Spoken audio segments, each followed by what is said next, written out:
Ok, bonjour et bienvenue au Financial Market Weekly Report avec moi Serge Kakilembe pour Trading Wall Street TV.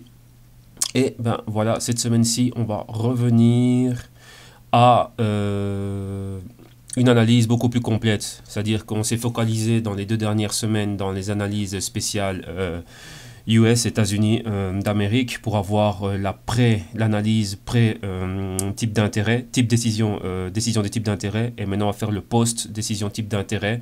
On va voir la répercussion aux États-Unis et l'impact, enfin premièrement l'impact que ça a eu aux États-Unis et ensuite la répercussion que ça a eu directement sur le reste du monde.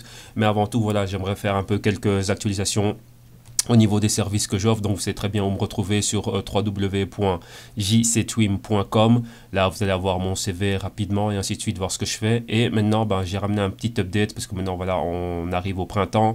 Et donc voilà ce que j'ai voulu faire. Bon là j'ai pas mal de clients qui vont sortir de leur consultation privée, qui vont terminer. Donc maintenant je fais un nouveau lancement directement pour les nouveaux clients qui vont commencer à rentrer. Donc j'ai pas mal d'étudiants ici en finance qui vont recommencer à rentrer, on va dire, maintenant au printemps. Et donc là, vous allez vraiment pouvoir avoir un petit update au sujet de ces services-là. Donc ça, c'est des services que j'offre ici en termes de finances personnelles. Donc c'est une consultation privée, c'est du one-on-one réellement pour pouvoir permettre aux personnes d'analyser les marchés et de pouvoir contrôler eux-mêmes leurs propres finances en investissant, en investissant dans leur propre portefeuille, pouvoir le gérer eux-mêmes.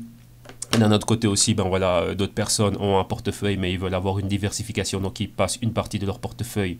Enfin, ils me la passent, ou moi je leur share de, comment dirais-je, de risk manager, ou directement j'investis sur leur portefeuille. Là, voilà, un petit update rapidement. Vous savez que voilà, je travaille tout ce qui est portefeuille spéculatif, donc on prend vraiment des positions, on va pas dire vraiment à court terme, c'est pas vraiment du day trading, mais on va de une journée à deux, 3 journées, une semaine et un maximum d'un mois. Donc on prend vraiment des mouvements, on va dire quand même assez rapides. On essaye de gagner 2 3 4 5 dollars sur différentes actions ou en euros et dans différents indices et d'autres matières premières.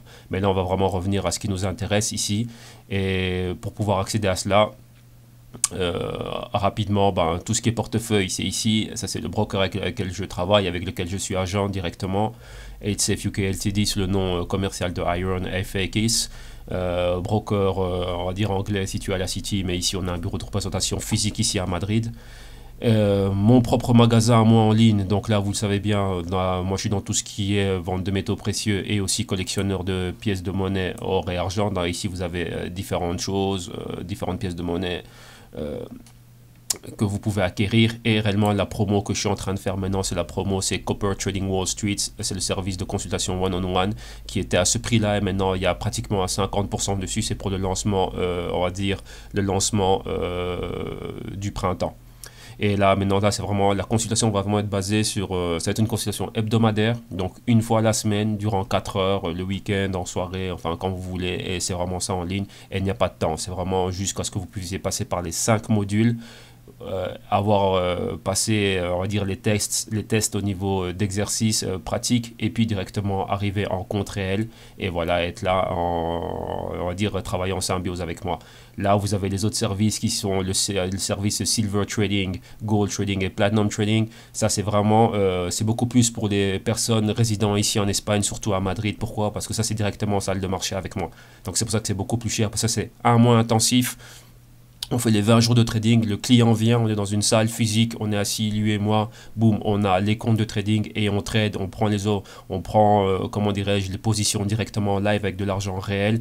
Il voit comment c'est en train de se faire, il ouvre son propre compte, on voit aussi ce que moi je suis en train de faire, on va dire au niveau personnel et avec d'autres clients, et on génère les idées et en même temps il apprend, on va dire, on apprend vraiment en situation dans le terrain avec de l'argent réel directement. Ça c'est durant un mois, ça c'est le gold trading, ça c'est durant 3 mois, et ça c'est le platinum trading, donc là c'est vraiment durant 6 mois. Donc là vraiment c'est vraiment la totale, c'est les modules, les exercices pratiques, la consultation directement et directement le trading, on va dire, avec argent réel, plus le risk management, tout compris, et bien sûr en salle de marché. Donc voilà, ça s'explique ce prix-là. Mais comme je dis, voilà, le système et le service est flexible. Et là, ici, voilà, il y a pas mal de personnes qui rentrent dedans. Il y a moyen de payer en une fois, moyen de payer en 2 fois, moyen de payer en 3 fois et en 4 fois, et ainsi de suite. Et là, on vient et il n'y a pas de limite dans le temps. vu que là c'est online, et moi ce que je veux ce sont des gens qui sont motivés, donc moi je suis motivé quand je suis en train de faire ça, donc les personnes qui sont avec moi elles doivent être motivées, donc là maintenant voilà, donc là vous avez le service qui est détaillé, rapidement ici ben voilà on peut y accéder directement ici à partir de la page finance personnelle, bon bien sûr c'est toujours en espagnol, mais si vous voulez plus de renseignements par rapport à ça, d'ici à ce que la page soit traduite, ben là vous pouvez vous passer directement par moi, on a les modules, et voilà l'offre elle est là, donc elle est faite, l'offre, la promotion de lancement printanier, donc voilà à ce prix-là, et pour y accéder, ben, tout simplement, on clique sur l'image et directement on arrive à la page. Donc là, voilà, on voit, on vient, on le rajoute, on le paye, et voilà, quoi, donc tranquillement. Mais si vous voulez plus d'informations, il faut directement venir, directement passer par moi. Et voilà, comme moi je suis là pour répondre à toutes les questions, et là on peut mettre ça, on va dire, voilà, vous pouvez vraiment être là, venir et commencer et travailler surtout. Donc voilà, vous voyez vraiment les différents services. En gestion de portefeuille, on ouvre les comptes là, moi je suis là derrière. Banco y Plata pour tout ce qui est pièces de monnaie et ceux qui veulent vraiment investir. Et via cette plateforme, on peut payer directement, avoir les factures par rapport aux services financiers. Et ceux qui veulent vraiment acquérir des lingots d'or, donc tout ce qui est gestion de patrimoine, passer une partie du patrimoine, l'avoir en métaux précieux ici en or, ben voilà, je suis agent de cette compagnie ici, société basée en Suisse, on travaille avec comment dirais-je, la raffinerie Metalor, et donc vous passez par moi, et donc là on ouvre votre compte, et pas mal de choses vont pouvoir être faites, il y a pas mal de services qu'on peut offrir, mais encore une fois, prenez contact avec moi, et on va y aller directement, on va travailler tranquillement, et on verra comment est-ce que je peux vous aider. Ça, on laisse ça de côté. Bah maintenant, on va à ce qui nous intéresse. On va à la semaine là. Maintenant, on va avoir une grosse émission. Donc là, je commence, il est exactement 15 heures. Donc on aura plus ou moins 1 h 30.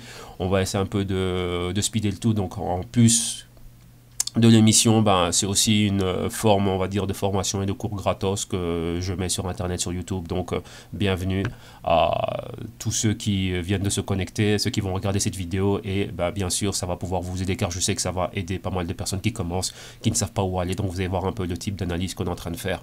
Bon, cela étant dit, on peut laisser tout ça de côté. Et ben maintenant, on va directement se focaliser sur le calendrier économique, voir un peu ce qui nous attend cette semaine-ci. Et lundi, vous savez, bon, lundi c'est un jour férié ici en Espagne, c'est le jour de la fête des pères si je ne me trompe pas. Et puis mardi directement, ben, on va directement aller à ce qui, c'est mardi, ben, c'est le printemps. Donc on va voir en Australie, qu'est-ce qu'on a? On a Reserve Bank of Australia Meeting Minutes, donc on va parler des politiques monétaires. Vous avez vu qu'il y avait, il y a 2 semaines, c'était la décision de leur type d'intérêt. Comme je l'avais dit, bon là c'était encore l'analyse en espagnol, mais rapidement je vous fais un petit briefing. Ils n'allaient rien faire, pourquoi? Parce que tout dépend de la Fed, on va dire que voilà, la Fed, tout passe par là. C'est d'abord le dollar qu'on doit sauvegarder, et en fonction de ça, ben, on verra ce qu'on va faire dans d'autres pays, dans d'autres banques centrales.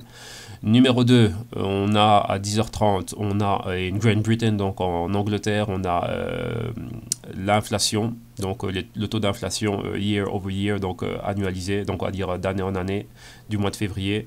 Mercredi 22, au Japon, on a Balance of Trade, donc la balance de commerce, voir s'ils sont en surplus, en déficit, et ainsi de suite, et tout ça, du mois de février. Et aux États-Unis, on a existing Home Sales de février. Et en eurozone, directement, vous voyez que ce n'est pas, bon, ça figure ici, il n'y a pas vraiment un impact majeur, mais on va dire c'est le follow-up, ce qui suit. Ce qui s'est passé avec la Fed la semaine dernière. Vous avez vu que la décision des types d'intérêt, on a eu le hike, donc c'est-à-dire on a augmenté de 25 points base. Et maintenant, juste après, il y a eu le FOMC, de Federal Open Market Committee. Et maintenant, ça, c'est l'équivalent, si vous voulez, de cette réunion, ben, ici à la Banque Centrale Européenne, donc European Central Bank ici, et donc on va avoir des figures comme Monsieur Draghi et ainsi de suite qui vont commencer à parler, et donc ça va être toujours en relation des accords commerciaux et du trade et de la monnaie, la politique monétaire entre, on va dire, l'Europe et les États-Unis et le reste du monde. Mais en gros, c'est vraiment ça, c'est vraiment, bah, tout ça c'est par rapport au dollar, ok? Donc là maintenant on a vu tout ça. Ce qu'on va faire, on va regarder aussi quelques points d'actualité rapidement, voir un peu qu'est-ce qu'il y a, et après on va attaquer directement les graphes. Donc on va voir ici qu'est-ce qui est en train de se passer. On est sur Market Watch, ici qu'est-ce qu'on a? On a Clinton qui est en train de quoi? Clinton declares I'm ready to come out of the woods. On est prêt à sortir des bois. Bon là on sait pas quoi, ben soit. Maintenant qu'est-ce qu'on a ici? Need income, these investments are great places to park your money right now. Des investissements, qu'est-ce qu'on voit? On voit un pipeline, ça peut être du gaz, ça peut être du pétrole, donc voilà. On va voir un peu qu'est-ce qui est en train de se passer. Et maintenant ici, qu'est-ce qui se passe? Les opinions. Sorry investors, Donald Trump won't be another Ronald Reagan. Donc on avait les années 80 qui ont été, les années 80 quand il y a eu Reagan, ça, il y a eu un gros boom du marché financier. Mais bon, là, on est en train de prévenir les investisseurs que ça va probablement, ça ne va pas être le cas. Maintenant, qu'est-ce qu'on a du Secret Services? Le Secret Service stolen laptop is a reminder to us that all to secure devices. Bon, là, ça ne rentre pas trop dans ce qui est investissement. Ici, qu'est-ce qu'on a? Oh, how Wall Street's six-figure bonuses compare to most US wages. Bon, là, c'est au niveau des bonus, et ainsi de suite, et tout ça. Et là, ici, vous avez une magnifique image de Shia LaBeouf dans le film Wall Street's Money Never Sleeps avec Michael Douglas. Donc, c'était The Sequel, donc la partie 2 de Wall Street, le premier avec le fameux Gordon Gekko, joué par Michael Douglas. Et ça, c'est le numéro 2. Génial. Donc, qu'est-ce qu'on a encore d'autre? Qu'est-ce qu'on nous dit ici? Three basic financial questions. Non, on n'a pas grand chose vraiment au niveau du stock market et tout ça. Ah bah tiens, most popular ici. Investors are increasingly looking for that overdue sell-off in stocks. Donc voilà, pas mal d'investisseurs sont en train, d'attendre, on va dire, le sell-off. Donc sell-off, c'est quoi? Une baisse des marchés. On va dire ça d'une manière beaucoup plus correcte, ce serait une correction. Donc pas mal d'investisseurs attendent la correction. Et là maintenant, voilà, on a fait le tour de tout. Maintenant, on va voir exactement de quoi il parlait. Et on va voir ça maintenant, on va voir la répercussion directement ici sur le marché. Donc là maintenant, on va directement dans les graphes. Et on va voir ça directement sur les graphes. Donc voilà, ça c'est le Dow Jones. On commence toujours par les États-Unis. On va faire l'après. Ce qui s'est passé après la décision des types d'intérêt. Voilà, on est sur le Dow Jones et voilà notre semaine.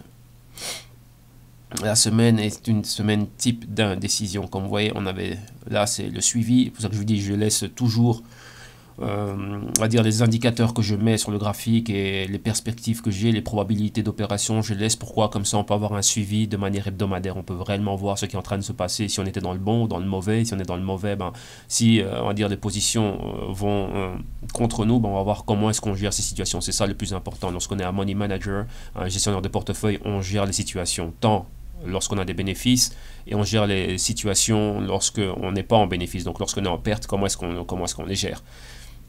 Et ici, vous avez vu déjà que la semaine passée, je disais que il fallait commencer à acheter le marché si on était au-dessus des 21 000 points. Donc si on repartait au-dessus des 21 000 points, et si on redescendait en dessous des 21 000 points, donc ici en dessous des 20 800 points, on allait recommencer à vendre. Pourquoi? Ici, vous avez une moyenne mobile, c'est la moyenne mobile de 4 semaines. Ici, MA, Moving Average. 4 weeks close, donc la fermeture, ça nous indique les prix de fermeture il y a, on va dire, 4 semaines, et on voit que le marché est revenu et juste à ce point-là. Maintenant, qu'est-ce qu'on est en train de voir? On voit j'avais tracé ce triangle ici pour vous montrer qu'on est toujours en inside week candle, c'est-à-dire que ces fluctuations de prix de cette semaine et de la semaine passée, elles sont comprises entre les fluctuations de prix de cette grande semaine haussière qu'on a eu ici. Ouais, une semaine haussière, on a touché un max ici, un pic. On a rendu au marché tous les gains qu'on a eu, on est revenu fermer ici, et vous voyez que depuis lors, on n'est ni au-dessus ni en dessous. Donc c'est ce qu'on appelle un typique inside week candle. Donc là, on peut tracer un triangle, donc on attend le break, on va dire, au-dessus ou en deçà. Mais pour le moment, vous voyez, on est juste à la zone des moyennes mobiles de 4 semaines. Et maintenant, qu'est-ce qui peut se passer? On vient de voir l'article, le sell-off que tout le monde est en train d'attendre, c'était cette correction. Pourquoi? Parce qu'il doit avoir une interaction avec la moyenne mobile de 8 semaines. Et ici, on a un petit gap, un petit espace. Et tous ces espaces, comme je l'ai déjà dit la semaine passée, all gaps must be filled. Donc, c'est-à-dire que tous les gaps doivent être, on va dire, remplis, comblés. Et ici, maintenant, il pourrait avoir un mouvement baissier qui va de la moyenne de 4 à la moyenne de 8. Et vous voyez qu'il y a pas mal de mouvements. Donc, de 20 900 points pratiquement à 20 600 points, donc 300 points. Avec un mini Dow ou un mini Dow, ce serait un contrat de Dow Jones, ça veut dire que c'est $1 de point, 300 $ peuvent être faits ici. On va dire par sécurité, par mesure de, comment dirais-je, d'éviter tout cela. Vous voyez que moi je me suis placé ici, c'est-à-dire que le marché peut ouvrir à ce point-là, mais moi ce que je veux, c'est ici ça monte rapidement. Vous voyez ici que j'avais un niveau, lorsque c'est monté rapidement, là je suis pas dedans, mais je suis ici à partir de ce niveau-là et ça fait boum. Voilà, ça c'est le pétrole, on va regarder les nouvelles du pétrole après, on vient de me les envoyer. Et vous voyez, ça fait boum, ça part rapidement vers le dessus. Maintenant on veut la même chose en deçà. Donc si on irait en dessous, en dessous des 20 780 points, donc on se placerait plus ou moins à 20 750 points. Pourquoi? Parce que lorsqu'on opère avec un broker, le broker nous donne un spread. Et le spread, c'est quoi? C'est une marge entre le bid et le ask, donc entre différence de prix entre le prix d'offre et le prix de demande. Donc parfois ça peut varier, ça peut être quelques dollars et quelques points. Donc voilà, donc comment dirais-je, ça peut toucher mon point d'entrée et après le marché reste là comme ça. Et donc ça ne m'intéresse pas. Moi ce qui m'intéresse c'est un mouvement violent. Donc c'est pam. N'oubliez pas que moi je suis un spéculateur, j'anticipe ce type de mouvement. Moi ce que je veux voir c'est ça. J'ai pas envie, si c'est 3 semaines à la hausse, tant mieux. Mais si le marché est là et qu'il va nulle part, ça ne m'intéresse pas, je suis pas dedans. Et je ne vais pas non plus dans tout ce qui est day trading et tous ces trucs-là, non. Moi, je veux des gros mouvements, et des mouvements de 100 points, de 200, de 300 points. C'est ce qui m'intéresse, c'est mon système à moi. Donc, c'est ce que les gens, on va dire, c'est ce que les clients viennent apprendre avec moi. C'est les bases de ce système-là. Et après, ils peuvent évoluer vers leur propre système, vers ce qui fonctionne le mieux pour eux. C'est vraiment ça. Ici, il n'y a pas de bonne ou de mauvaise stratégie, il n'y a pas de bonne ou de mauvais système. Je le dis et je le répéterai toujours, c'est un business dans lequel on doit faire de l'argent. À la fin de la semaine, à la fin de la journée ou à la fin du mois, le truc est, est-ce que je suis en vert dans mon compte, oui ou non? Si je peux faire de l'argent de manière consistante, semaine après semaine, jour après jour, mois après mois, enfin dans mon cas c'est semaine après semaine, mois après mois, le système fonctionne pour moi, c'est tout. Il faut juste apprendre les bases et voir dans quel type d'actif, surtout ça, très important, le type d'actif avec lequel ce système est consistant et me rapporte le mieux. Point à la ligne, et c'est tout. Donc voilà. Donc ici maintenant c'est quoi? Je reviens à ce que je disais. En dessous des 20 700, on va dire 750, boum, si on va à la baisse, on irait rapidement rejoindre la moyenne mobile de 8 semaines. Pourquoi? Je le rappelle qu'il y a toujours une interaction avec les moyennes mobiles. Vous voyez ici, là on n'a pas eu de continuité, mais on est resté latéral, donc mouvement horizontal. L'interaction s'est produite, qu'est-ce qu'il y a eu? Distribution de bénéfices, accumulation d'ordre et accumulation d'énergie pour monter vers le haut. Et on est repassé au-dessus de ce niveau de résistance. Maintenant, on a fixé une nouvelle résistance ici, vous voyez, aux 21 000 points, entre 21 200 points. Donc le typique, ce serait quoi? Pouvoir acheter de manière sûre et confiante une fois qu'on va être au-dessus des 21 200 points. Ce serait plus ou moins l'équivalent de ce qu'on a eu ici. Vous voyez, ça, cette bougie, elle équivaut plus ou moins à celle-ci. Vous voyez qu'on a le range entre le point de fermeture et le max. Point de fermeture et le max. Maintenant, le truc, c'est quoi? C'est au-dessus de ça, on passe à la hausse, comme ce que moi j'attendais. Donc, il faut comprendre le mécanisme de distribution, accumulation et où on se trouve dans un canal haussier, la résistance et le support. Ici, ben, ce serait exactement la même chose. Donc, on doit savoir exactement où on est, qu'est-ce qui est en train de se passer, on doit comprendre ce qu'il y a derrière. Vous voyez ici qu'il n'y a pas eu spécialement de mouvement baissier, un fort mouvement baissier en dessous de la moyenne de 4 semaines pour venir rejoindre la moyenne de 8 semaines. Mais sinon, qu'est-ce qu'on a eu? Un mouvement latéral. Donc, on n'a pas eu de sell-off. Juste, le marché est resté, on va dire, en temporisation, distribuer les bénéfices, accumuler des nouveaux ordres et on repart à la hausse. Et ici, on peut être dans la même configuration. Sauf qu'ici, vous voyez, les patrons de bougies nous envoient d'autres signaux. Donc on doit être capable de pouvoir interpréter ces signaux de manière correcte et anticiper les futurs mouvements tout en gérant bien notre risque. S'il y a trop de risques pour nous, on n'est pas dedans. Donc là maintenant c'est ce qu'on est en train d'attendre et ici on voit bien qu'on a formé un triangle, on est en inside week candle, ça fait 2 semaines, on attend on va dire une direction. Si on retourne au-dessus, on peut être au-dessus de ce niveau-là des 21 000 points, remonter rapidement à 21 150 points. Donc il y a quand même 150 $ qui peuvent être faits en allant avec les contrats minimum. Et à la baisse, ben, ce serait pareil, d'ici à là. Mais tant que ça reste ici, on n'a aucune direction. Donc là, il faudra aller vers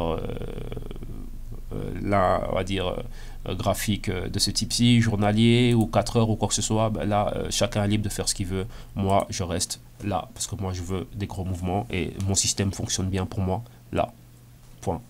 Ok, donc là le Dow Jones la semaine suivante, ben on voit quoi, la perspective ce serait quoi, quelles sont les fortes probabilités ouverture à ce point-ci, et probablement on va rester pareil.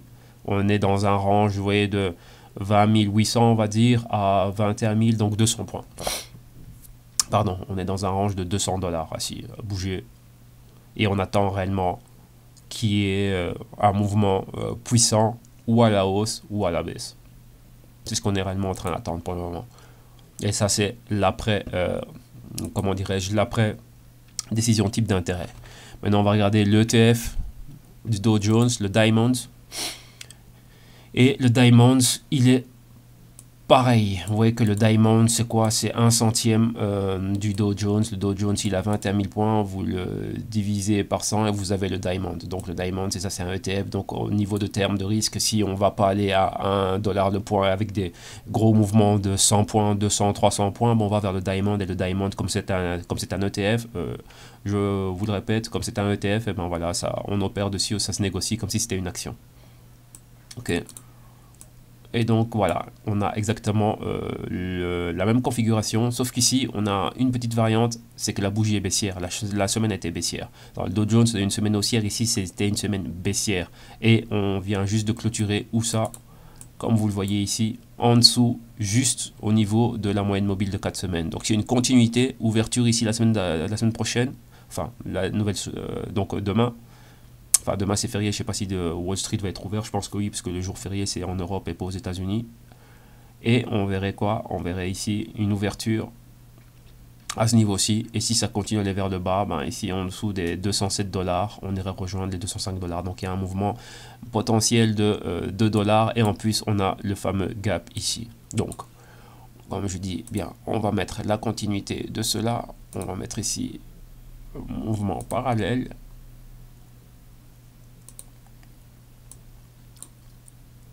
Patatim. On va mettre ça comme ça.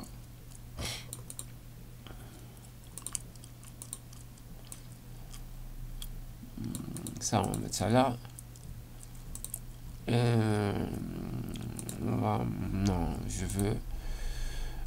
qu'est-ce que je veux, moi? Je voulais ça et ça. Je vais mettre ça là. Voilà. Comme ça, on sait qu'on a ceci là. Attendez, ça, on va vite fait le bouger. Ouais, on sait qu'on a ça ici. Ouais, on ne va nulle part pour le moment. On est là, on attend ça. Et ça, ben, ça me rappelle ce qui s'est passé ici. J'avais exactement la même chose là.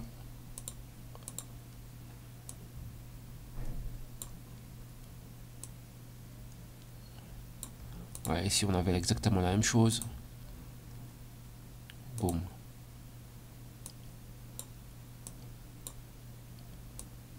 Ah, attendez que ce truc là il est compliqué. En train de me faire n'importe quoi. Voilà. Attendez, ça on va effacer ça. Voilà, comme ça vous allez voir qu'on avait exactement, on avait déjà eu un cas similaire ici. Voilà, et ça c'est ce qu'on appelle un flag. Donc un petit drapeau dans des mouvements haussiers. Voilà. Ouais, quand ça monte en escalier ascendant, on voit ici le mouvement, le A, le B, le C, le D, ben là on est exactement dans le même mouvement, où on le prend à partir d'ici, où on veut dire que on va dire l'inception du mouvement c'était ici au break de la résistance, donc A, B, C, D directement, on va dire que ce mouvement, il s'est déjà concrétisé, et là maintenant on va voir exactement ce qui va se passer. Donc vous voyez ici on a ceci, et quand on voit ça, on est plus ou moins dans la même configuration, donc on peut se dire, bah tiens, ça, qu'est-ce qui s'est passé ici? C'était la phase de tous ceux qui sont rentrés ici, ils prennent leurs bénéfices ici. Donc ça, c'est une distribution. C'est pour ça qu'on voit que ça ne va pas plus loin. Et ici, on a une accumulation. Donc, c'est-à-dire qu'il y a des personnes qui rentrent à ce point-ci. Et on passe le break de la résistance et on va plus haut. Donc maintenant, si ce patron se confirme, donc ce serait une nouvelle distribution de bénéfices. Vous voyez ici, au-dessus de la moyenne de 4 semaines, on redescend en dessous de 4, interaction avec 8 semaines, et puis après on remonte. Donc on peut avoir exactement la même chose, vous voyez que la configuration est plus ou moins pareille. Donc ici on se dit, bah tiens, je vois ce qui est en train de se passer, donc je vais commencer à anticiper. Durant tout ce temps, je ne vais pas être dedans, je vais attendre d'être par-dessus. Donc on va mettre des alertes pour voir un peu comment on est. Mais si vraiment on a un massif sell-off, comme on a vu dans Market Watch, l'info qui est passée qu'on peut avoir un massif sell-off, donc c'est dire quoi? De 4, on peut aller, dans une de 4 semaines, on peut rejoindre celle de 8 semaines, boum. Là on peut anticiper une vente, on va dire une vente à découvert rapide. Ok? Donc ici à là, vous voyez que de là à là, il y a c'est quoi? C'est 2 dollars qu'on avait vu, non? Donc 207 à 205, ouais, plus ou moins 2 dollars. Ici on va encore plus bas. Parce qu'on a encore un gap ici, on a un gap là et un gap là. Si on va plus bas, on a une fermeture concrète, une bougie rouge en dessous du niveau de la moyenne de 8 semaines, boum, boum, on irait rejoindre les 21 semaines. Et là, ouais, c'est encore plus. Mais on ne sait pas. On doit, on doit anticiper et prévoir toutes les, on va dire, tous les scénarios possibles. Et si on continue à la hausse après avoir, on va dire, confirmé ce patron, ben, boum, on va racheter au-dessus de 210, 50, boum, on repart à la hausse. Et c'est tout, c'est très simple. Enfin, c'est simple quand c'est vu comme ça, mais après, il faut le faire, il faut gérer la position psychologiquement, il faut être prêt à faire tout ça, il faut pas mal d'analyse et ainsi de suite et tout ça. Et donc voilà, donc il faut être prêt pour tout ça. Donc là, j'ai vraiment pris bien le temps de pouvoir bien vous l'expliquer. Comme je dis, voilà, en plus de l'émission, bah, ça fait une sorte de, on va dire, leçon gratos sur Internet. Et donc voilà, ça va aider bah, tout aspirant trader à comprendre la chose. Donc là, on a le Diamond. On a vu le Diamond. Maintenant, on va continuer. On va aller vers le Nasdaq. Et number one, on va regarder le Composite. Donc, ce qui reprend l'ensemble de, je crois qu'on est à quoi, 4000 compagnies maintenant, quelque chose comme ça. Même plus.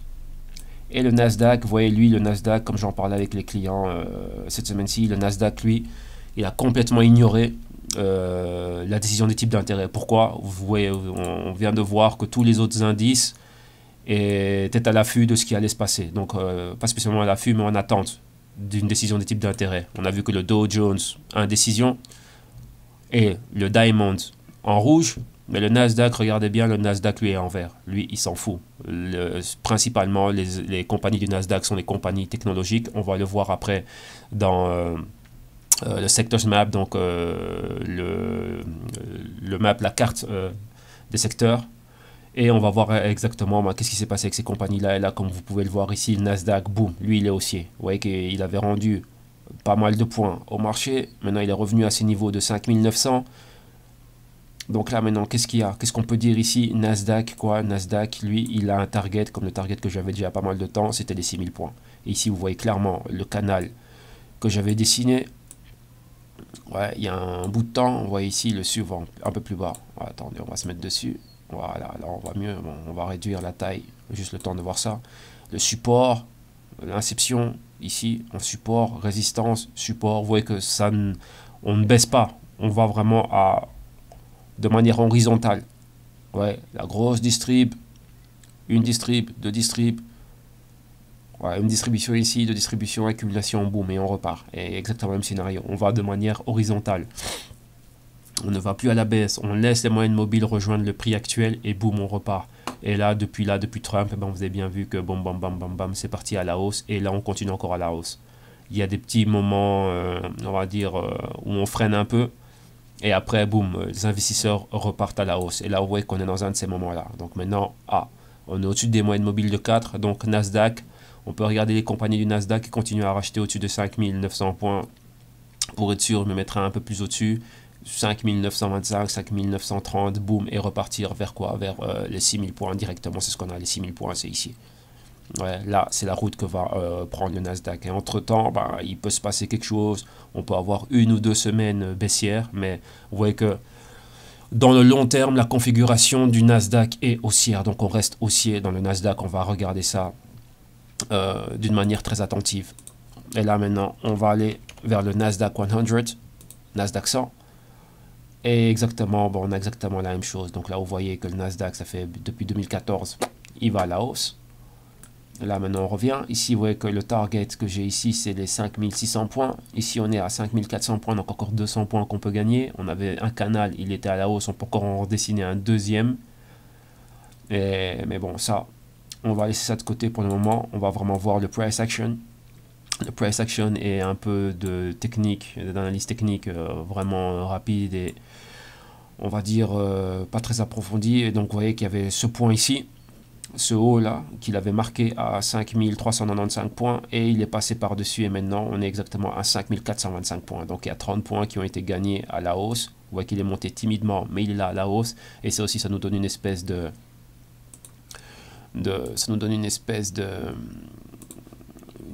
ici de flag, ouais, de bullish flag. On est vraiment dans une espèce de drapeau haussier et ouais que la probabilité qu'il y avait, c'était ici, si on voyait rapidement une correction et si on allait à la baisse de ce point-là, on irait là.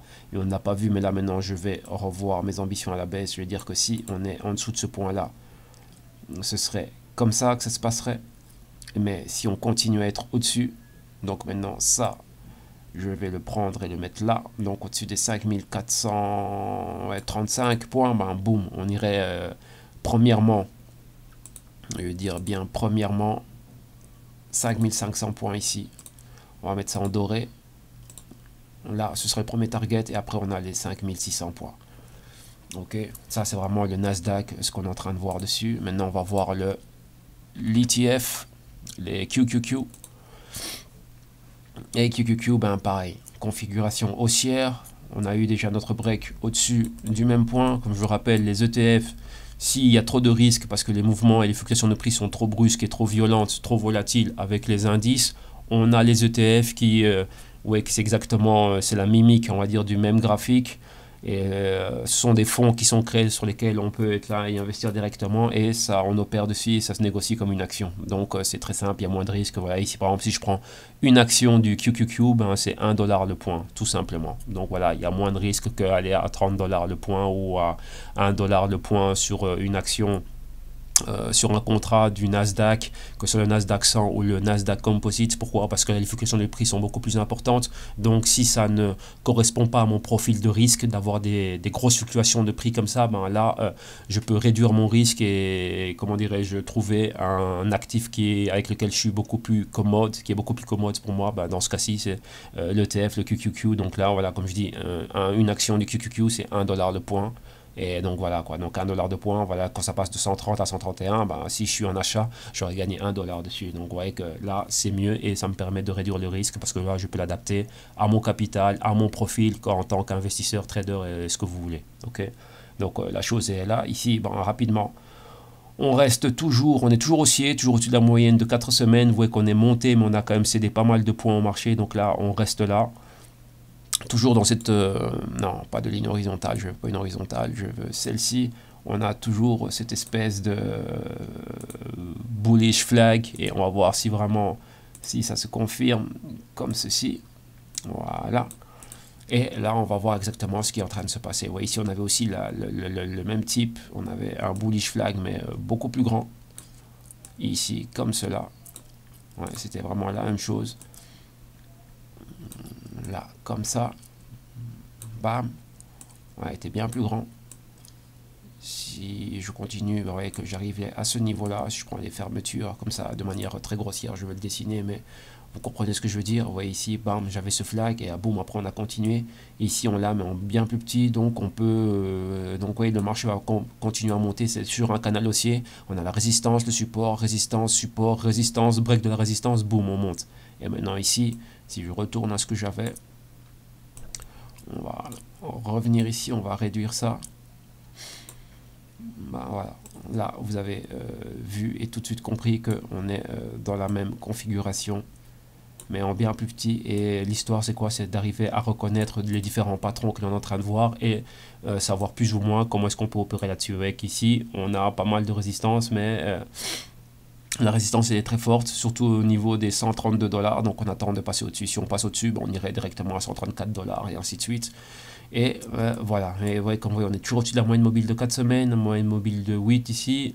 Et on attend quand même, comme je dis, il faut toujours qu'on ait une interaction avec au moins ces deux moyennes mobiles. Et une fois de temps en temps, ici, comme vous voyez, la configuration est vraiment haussière et fortement haussière, qu'on revienne pour qu'il y ait une interaction avec les moyennes de 21 et 26 semaines. Et ça va être plus dans le futur parce que vous voyez que tout ça ici, tout cet espace qu'on a de 129 à 122, c'est 7 dollars. Ça, c'est de la volatilité. Si jamais il y a une baisse rapide et massive comme on a pu le voir ici, vous voyez que ça va très rapidement. Une fois qu'on perfore 4, 8, boum, directement on va 21, 26, ça peut se passer. Donc vous voyez ici directement, c'est quoi? De 117 à 113, 4 dollars. 4 dollars, voilà, ça peut être rapide. Après, les médias crient au scandale, au crack, tout ce que vous voulez. Mais bon, faut savoir anticiper ça. Lorsqu'on sait l'anticiper, imaginez-vous juste avec 10 contrats du QQQ et que vous avez un broker qui vous donne un bon leverage, donc un bon effet de levier de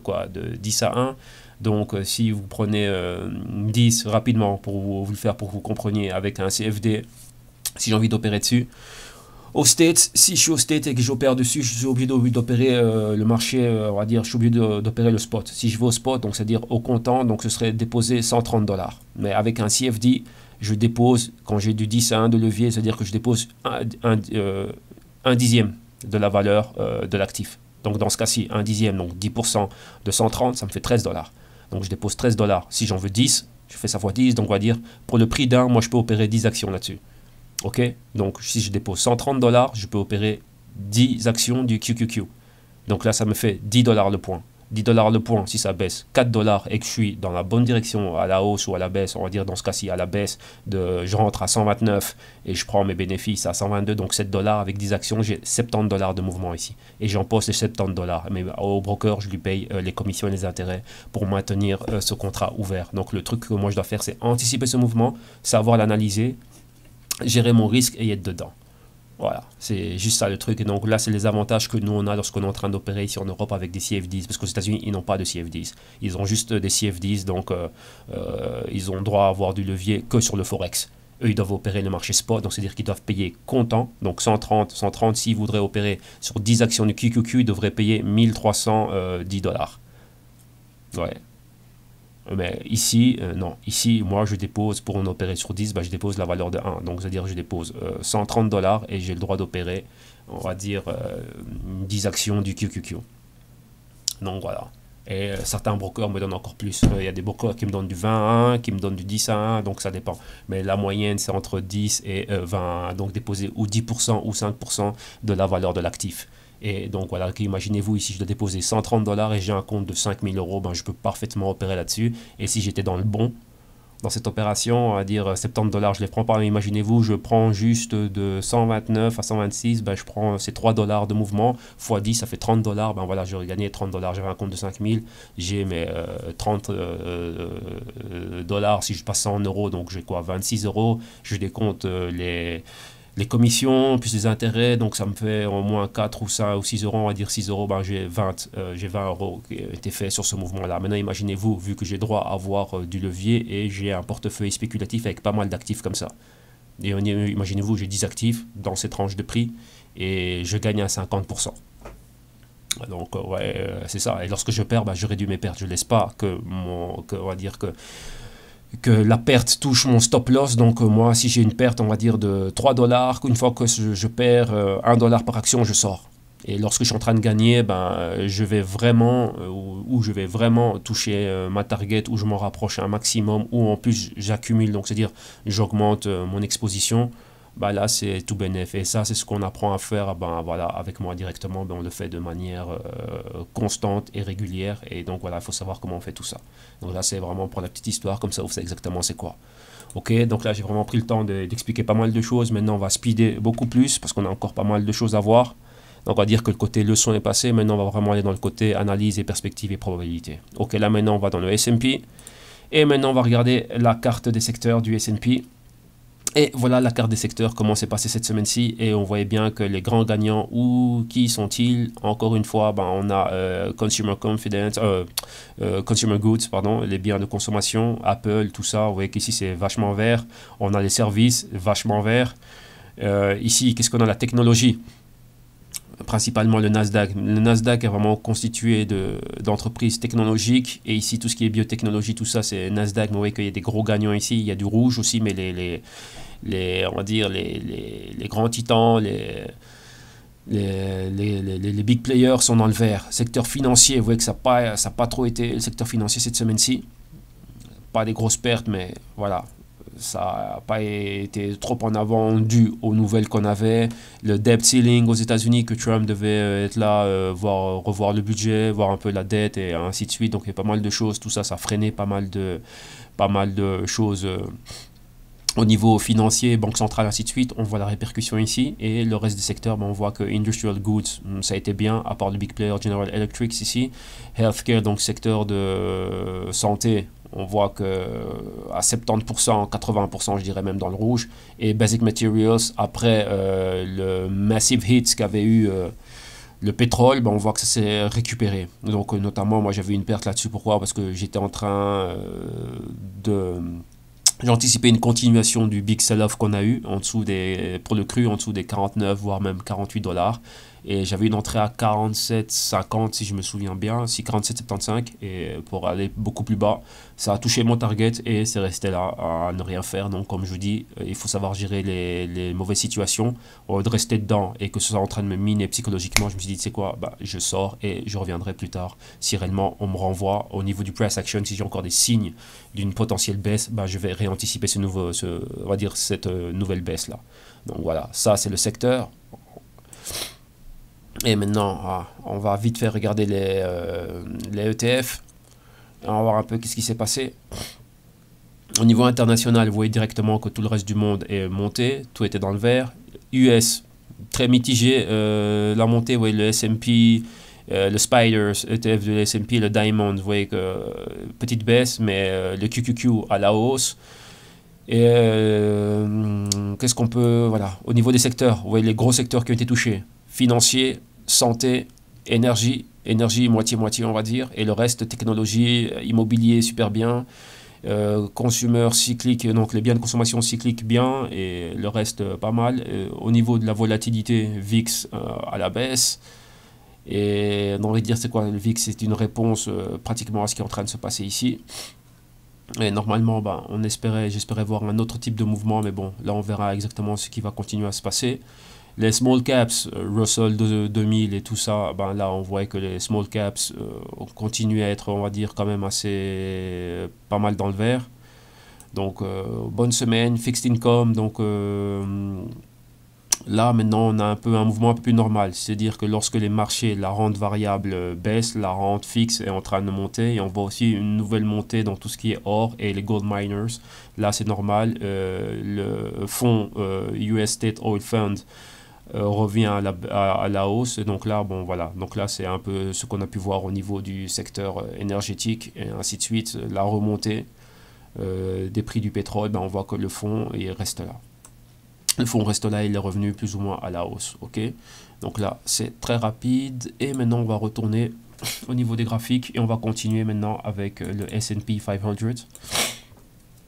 Pardon, et le S&P 500, on est ici de retour là, et on a ici ce niveau là, et maintenant là nous on est ici, on a ce range là, on est dans ce range exactement, on a ce range là comme ça, et on a notre triangle. Vous voyez, on est revenu ici, il y a 2 semaines on était là, 2400 points, on est revenu, inside week une fois, inside week 2 fois, indécision, on reste haussier, toujours au-dessus de la moyenne de 4 semaines, mais comme vous le voyez, on a ce triangle qui se forme. Maintenant on attend break par-dessus, on retourne là, break en dessous, on va là. Donc on va tracer les trucs et on verra la semaine prochaine comment ça va aller. Donc on a une flèche ici, celle-ci ce serait si c'est haussier, premier point qu'on peut atteindre ce serait celui-là, et si on est baissier, donc je dirais pratiquement de ce niveau-là, on peut revenir ici,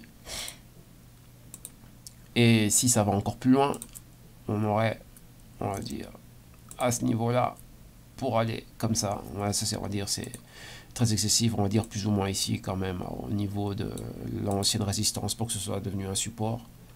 Là on verrait ça comme ça, donc ça on va mettre en pointillé parce qu'on n'est pas sûr vraiment que ça puisse arriver, mais bon on prévoit. Donc vous voyez, ça c'est plus ou moins ce qu'on est en train de voir. Donc 2385 points, si on ouvre ici et qu'il y a un break au-dessus de ce triangle, on va dire ascendant, bam, on va vers le haut, vers le bas, on reviendrait là. Donc on va toujours rester dans ce range ici.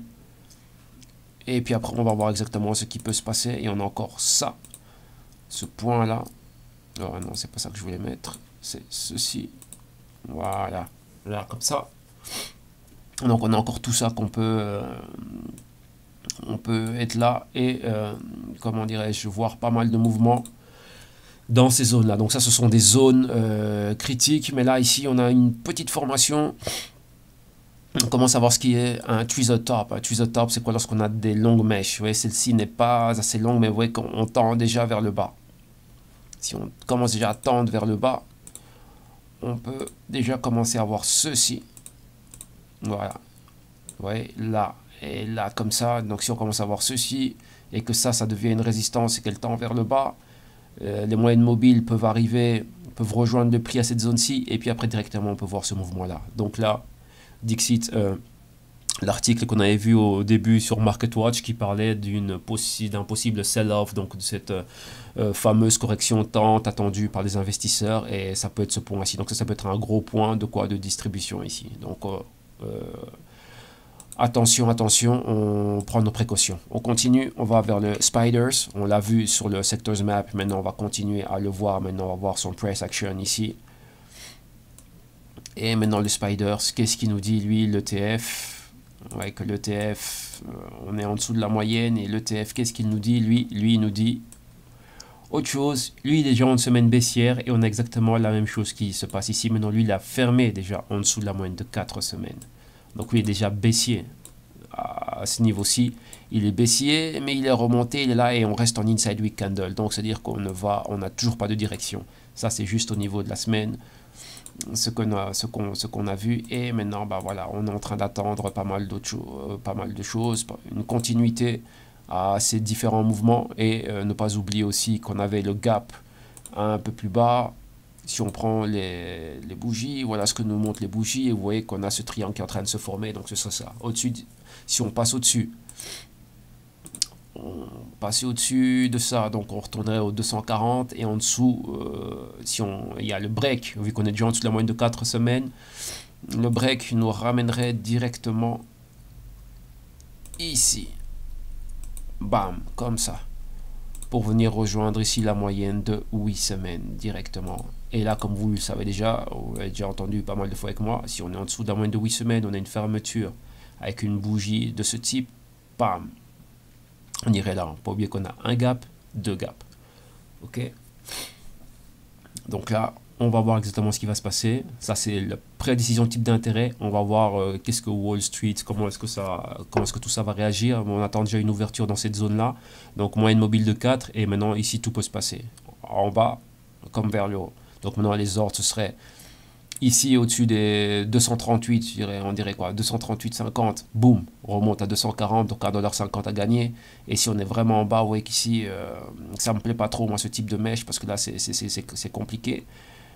Si on essaye de se la jouer, quand même 236, voire 235,50, boum, ici, gagner $1, ici on va beaucoup plus bas pour revenir ici, remplir ce gap à 231, ben boum, on peut quand même être là et descendre. Donc ça, ce sont des niveaux quand même assez critiques, on va encore marquer ça, et on peut avoir ceci aussi, et on garde ça, parce que j'aime bien avoir toujours des traces de continuité de ce que j'étais en train de faire, et on voit les probabilités, on voit si on était dans le bon ou pas.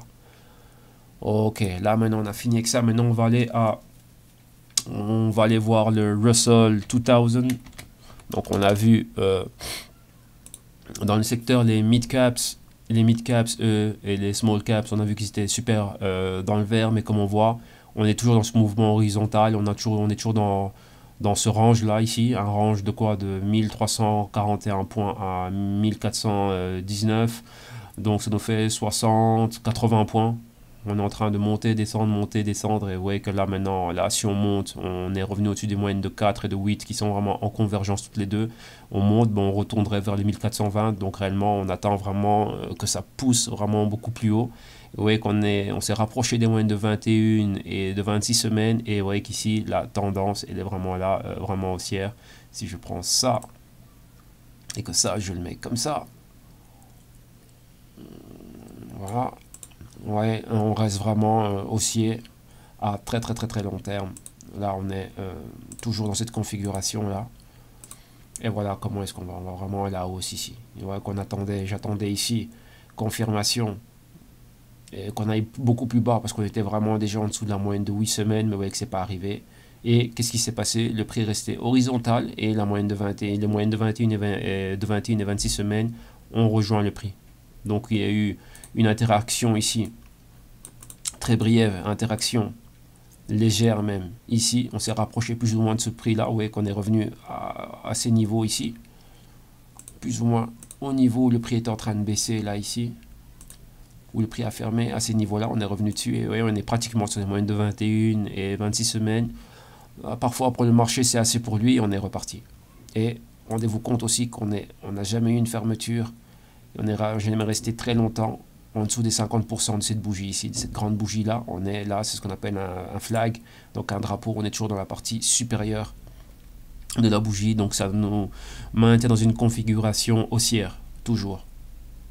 Ici, c'était le seul moment où on a eu une fermeture en deçà des 50% de cette grande bougie de décision. Il fallait une continuité. La continuité, vous voyez ici, est tracée, n'est jamais arrivée. On est directement revenu et on s'est maintenu dans la zone des 50% haussiers. Oh, attendez, on va mettre une autre couleur. Comme ça, vous allez vraiment pouvoir voir ce dont, de quoi je parle. Donc, c'était ça. Voilà, ici, ouais, on a les 50% au-dessus. Et on va tracer ça avec ceci. Comme ça, on le voit. Ça, ce sont les 50% haussiers. Voilà, là, ouais, là, on est resté là. Et nous, ce qu'il nous fallait, c'était ici, la seconde partie, la partie en dessous des 50% de cette bougie. Ce n'est jamais arrivé. On est venu, on a caressé un peu et boum, et on repart, on reste ici. Donc, oui, on reste dans ce range latéral là. Et maintenant, ce qu'on attend, ben, ça, ici, ça peut revenir là maintenant. On attend juste une continuité à la hausse. Donc ça, c'est pour le Russell. Maintenant, on va voir son ETF, le IWM. Et le IWM, qu'est-ce qu'il nous dit? Ben, il nous dit pareil. Là, on a déjà une chose, un bullish engulfing candle. Donc, un engulfing, donc c'est que cette bougie haussière verte, elle enveloppe complètement la bougie précédente rouge, donc baissière. Donc ça nous donne un renversement, un retournement de situation. Vous voyez ici la baisse que j'étais en train d'attendre, exactement la même configuration des 50%.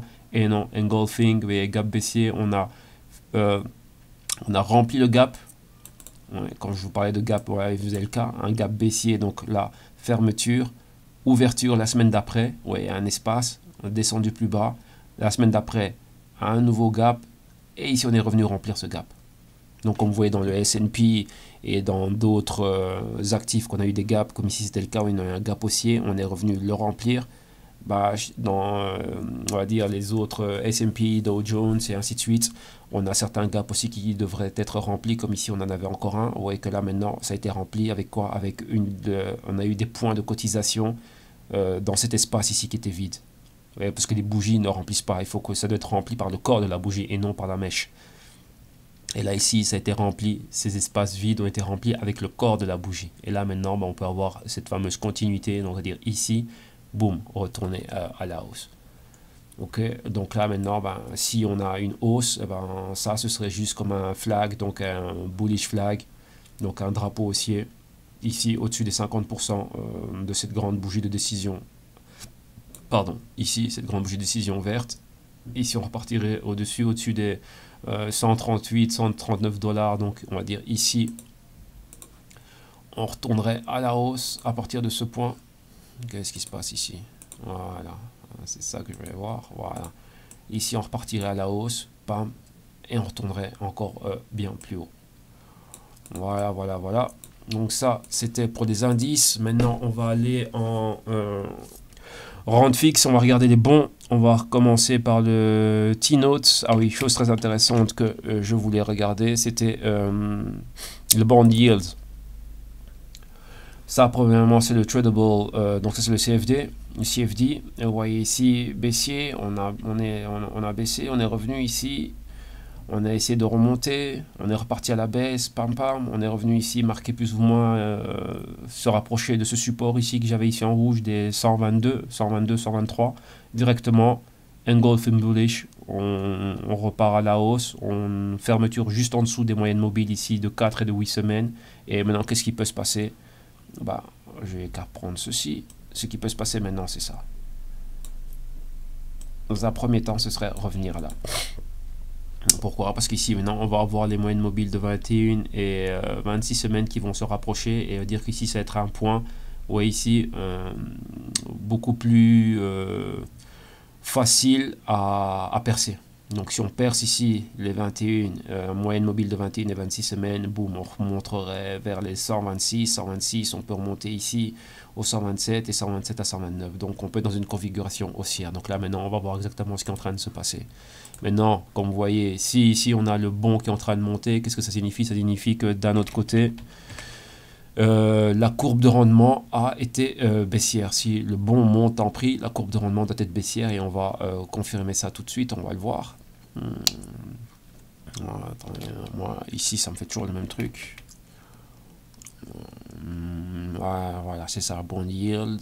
Donc si ça monte, la courbe de rendement est à la baisse. Et voilà, exactement ça. Vous voyez que c'est toujours l'inverse.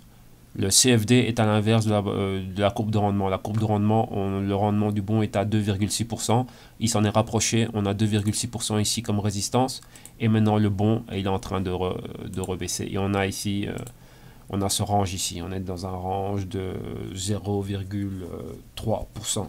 On était à 2,6 et là maintenant, bah voilà, si le bon continue, le CFD du bon continue à monter, bah la courbe de rendement, ce qu'elle va faire, elle va baisser. Ce sont des valeurs, on va dire, inversement proportionnelles. Si on a qui monte, l'autre descend. Donc ouais, on a vu le bon qui monte en prix, la courbe de rendement, elle baisse. Et ça, c'était l'après décision de type d'intérêt. Donc ce sont tous des actifs qui sont liés au, comment dirais-je, on va dire que les décisions d'intérêt ont un impact direct sur ce genre d'actifs, directement sur le dollar américain, directement sur les bons, la valeur du bon et sur le bond yield, donc la courbe de rendement du bon. Donc ici, ouais, on atteint les 2,6 et boum, on peut redescendre. Vous voyez que la valeur du bon a été en train de monter durant tout ce temps. Ça, c'est la valeur de courbe de rendement qui était en train de monter en pourcentage et la valeur du bon est en train de baisser. Donc là, on a vu le 10 year. Maintenant, on va regarder le T-bond. Donc là, vous avez déjà vu ce qui est en train de se passer. On va regarder le bon. Lui, il est où celui-là exactement? Attendez, à chaque fois, je fais toujours la même bêtise. Donc c'est bond 30. On va regarder le yield. I need the yield. Yeah, bond C-bond. Ça, c'est le CFD. Ouais, le CFD était à la baisse. Là, semaine haussière, mais ici on est dans inside week candle, donc c'est-à-dire qu'on n'a toujours pas de décision. Vous voyez ici on a la moyenne mobile de 208 semaines qui est juste là. On n'a toujours pas de décision ici. Là, on a déjà atteint le support et on a une fermeture en dessous de la moyenne mobile de 208 semaines. On est remonté bien sûr à 50% au-dessus, mais on est toujours en inside week. Donc qu'est-ce qui peut se passer? C'est comme on a eu ici, grande descente. On peut rester dans ce range ici de 147, ouais, dans un range de 6 $ ici, et tout d'un coup, pam, il peut se passer ce break parce qu'on est déjà en dessous des moyennes mobiles et toutes les autres moyennes mobiles pointent vers le bas. Ici, vous voyez 21, 26 qui pointent vers le bas. Donc là, on peut avoir second leg down et aller continuer à aller vers le bas. On va regarder rapidement la courbe de rendement. Comme vous voyez, si ça monte, si ici on a le bon qui est en train de monter, la courbe de rendement, elle doit être exactement à la baisse, comme ça a été le cas avec le bon de... avec la note de 10 ans, pardon, et le yield. Moi, j'ai besoin du yield. Where is the yield? I need the yield. On va se mettre en bond. Non, ça c'est ce qu'on est en train de regarder.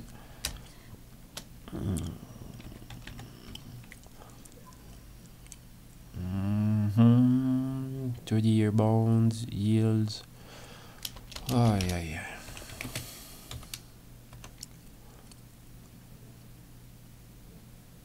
Ah, voilà, c'est celui-là. Voilà. Le bon a monté en prix et le yield il descend. Ici, on peut lui rajouter le même, parce qu'on a toujours le même range. Voilà, ici, le bon a monté et on est en support ici, résistance, support, boum, moi la moitié, support, résistance. Et ici, si on rebaisse, ah bon, on irait là. Donc, vous voyez. Depuis la décision des types d'intérêt, il ne se passe pas grand-chose.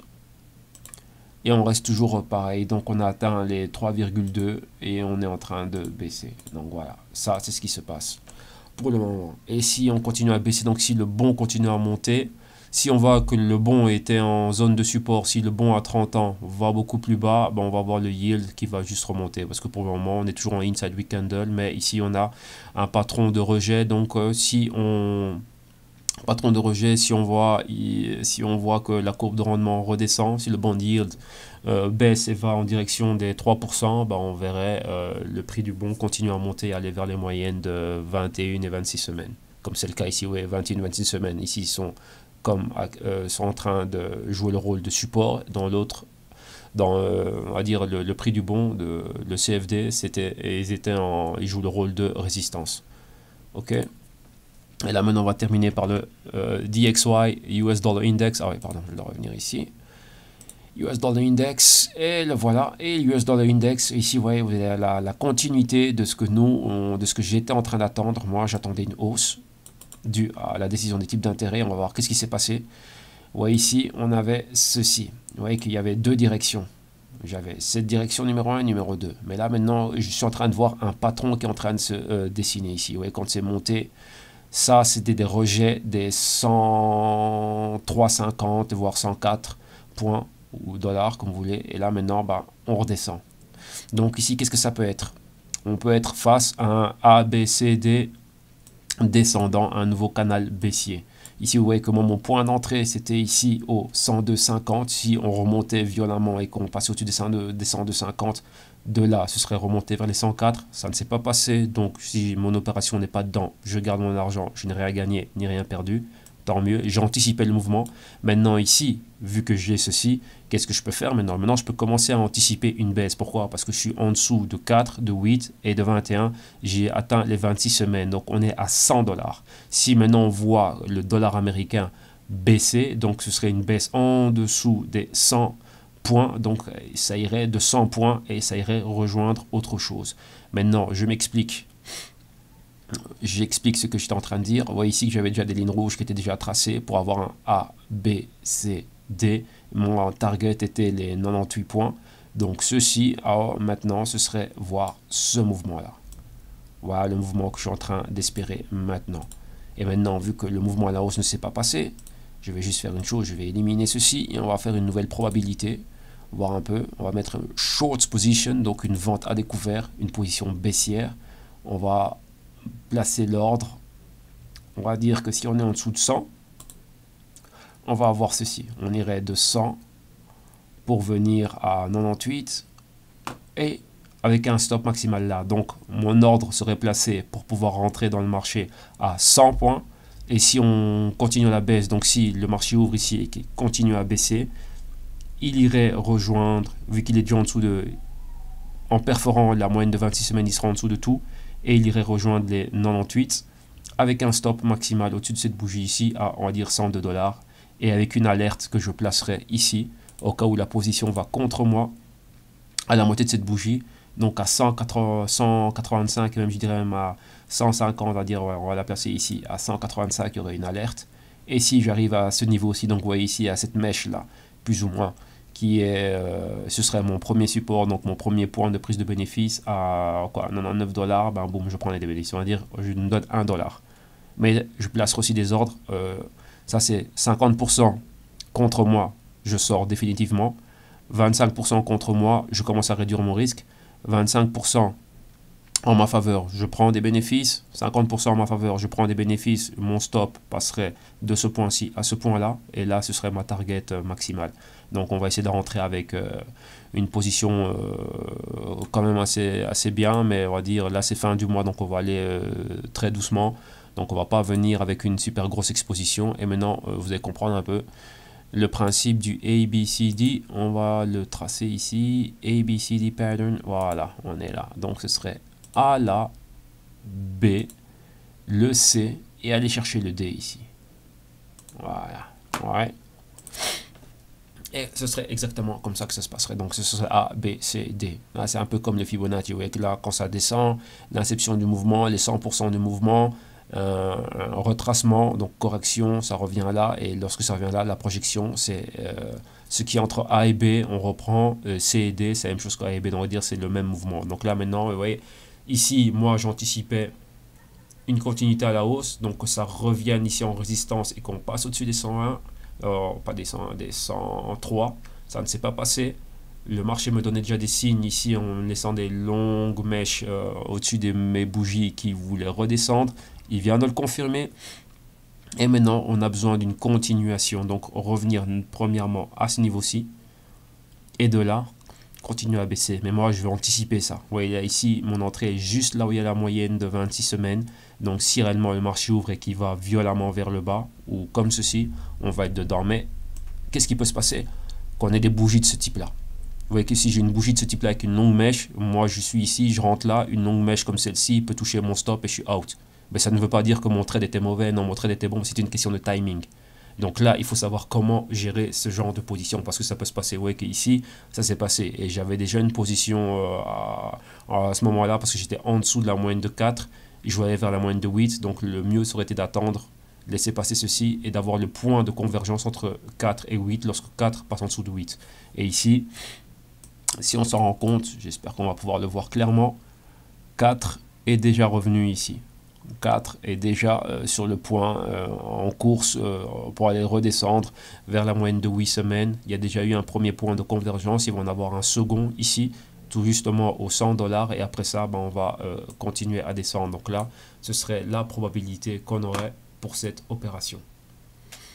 Ouais, donc ça, c'est ça. Ça, c'est comme ça que je gère mon portefeuille, on va dire, spéculatif. Donc ce serait vraiment de cette manière-là.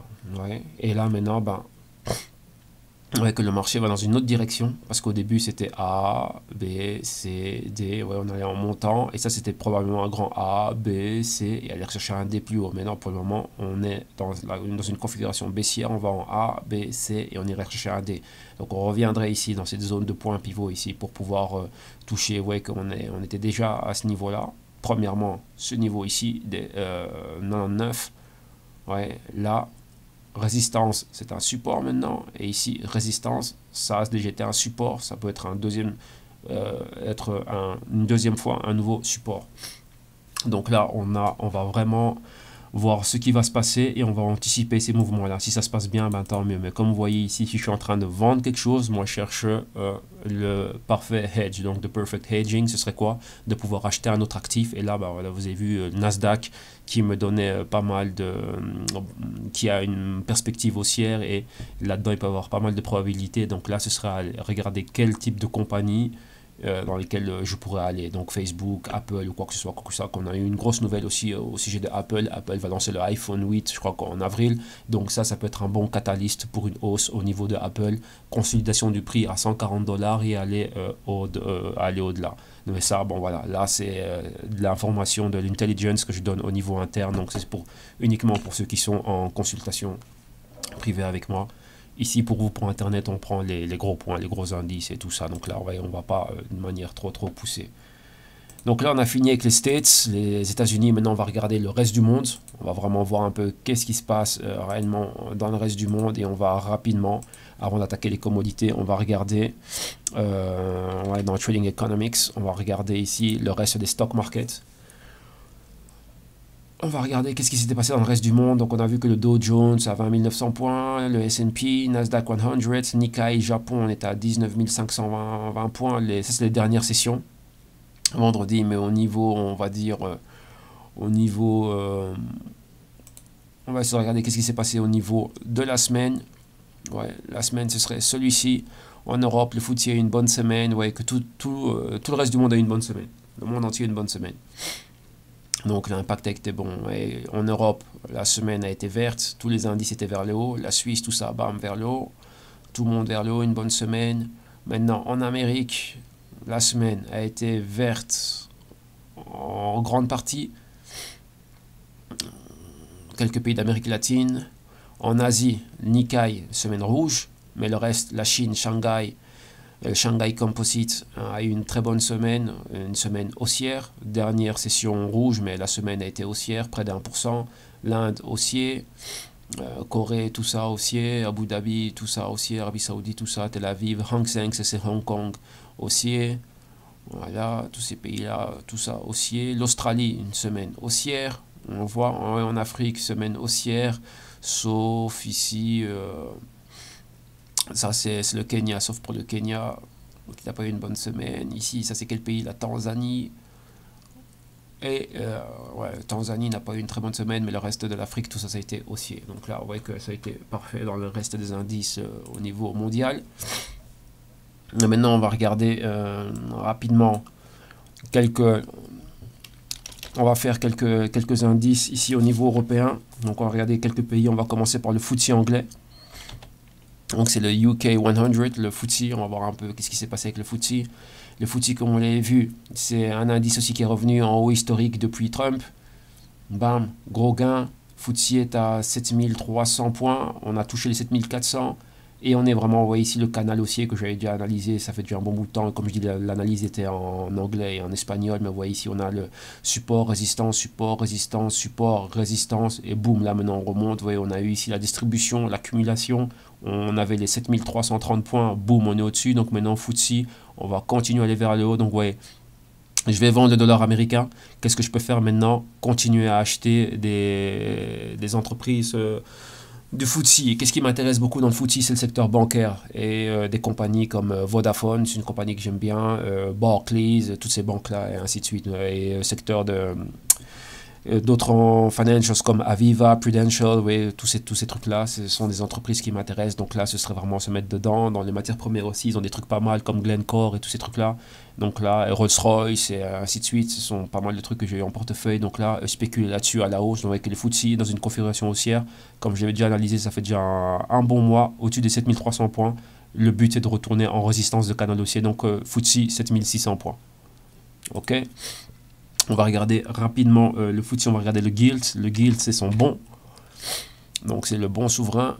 On va regarder ici, ça c'est quoi? C'est le Yield, c'est le bon. Ah non, ça c'est le Tradable Bonds. Et ici, voilà, le bon était revenu ici en support, boum, le bon est en train de monter. Et pour le moment, il me fait une espèce de bullish flag, mais le bon aussi dans une configuration haussière. Vous voyez qu'il y a eu une convergence avec toutes les moyennes mobiles ici, 4, 8, 52, 21 et 26. Et le bon va vraiment vers le haut. Et ici 104 et 208 en tant que support, donc le bon va vraiment vers le haut. Et comme vous voyez ici, il y a un canal haussier. Canal haussier, on a le support, résistance, support, résistance, support. Et maintenant, le seul truc qu'il y a, c'est aller vers la résistance. Donc le Gilt est haussier. On va attendre parce que vous voyez ici, la baisse qu'on attendait n'a vraiment pas eu lieu. Qu'est-ce qui se passe pour le moment? C'est juste un point où on va revenir en interaction avec les moyennes mobiles. Comme vous pouvez le voir ici, on est toujours au-dessus des 50%. En fermeture en dessous de la moyenne mobile de 4. On essaie d'aller plus bas, non. Et bah, qu'est-ce qui peut se passer? Rapidement, on peut ouvrir. On peut ouvrir à ce point, ici, et de là, revenir là. Voilà ce qui peut se passer pour le Gilt. Venir ici, là, vite fait, rapidement, boum. Tomber de 127 à 128, donc à 126. Donc un petit 1 ou 2 pounds d'ici de variation il peut y avoir. Et maintenant on va regarder le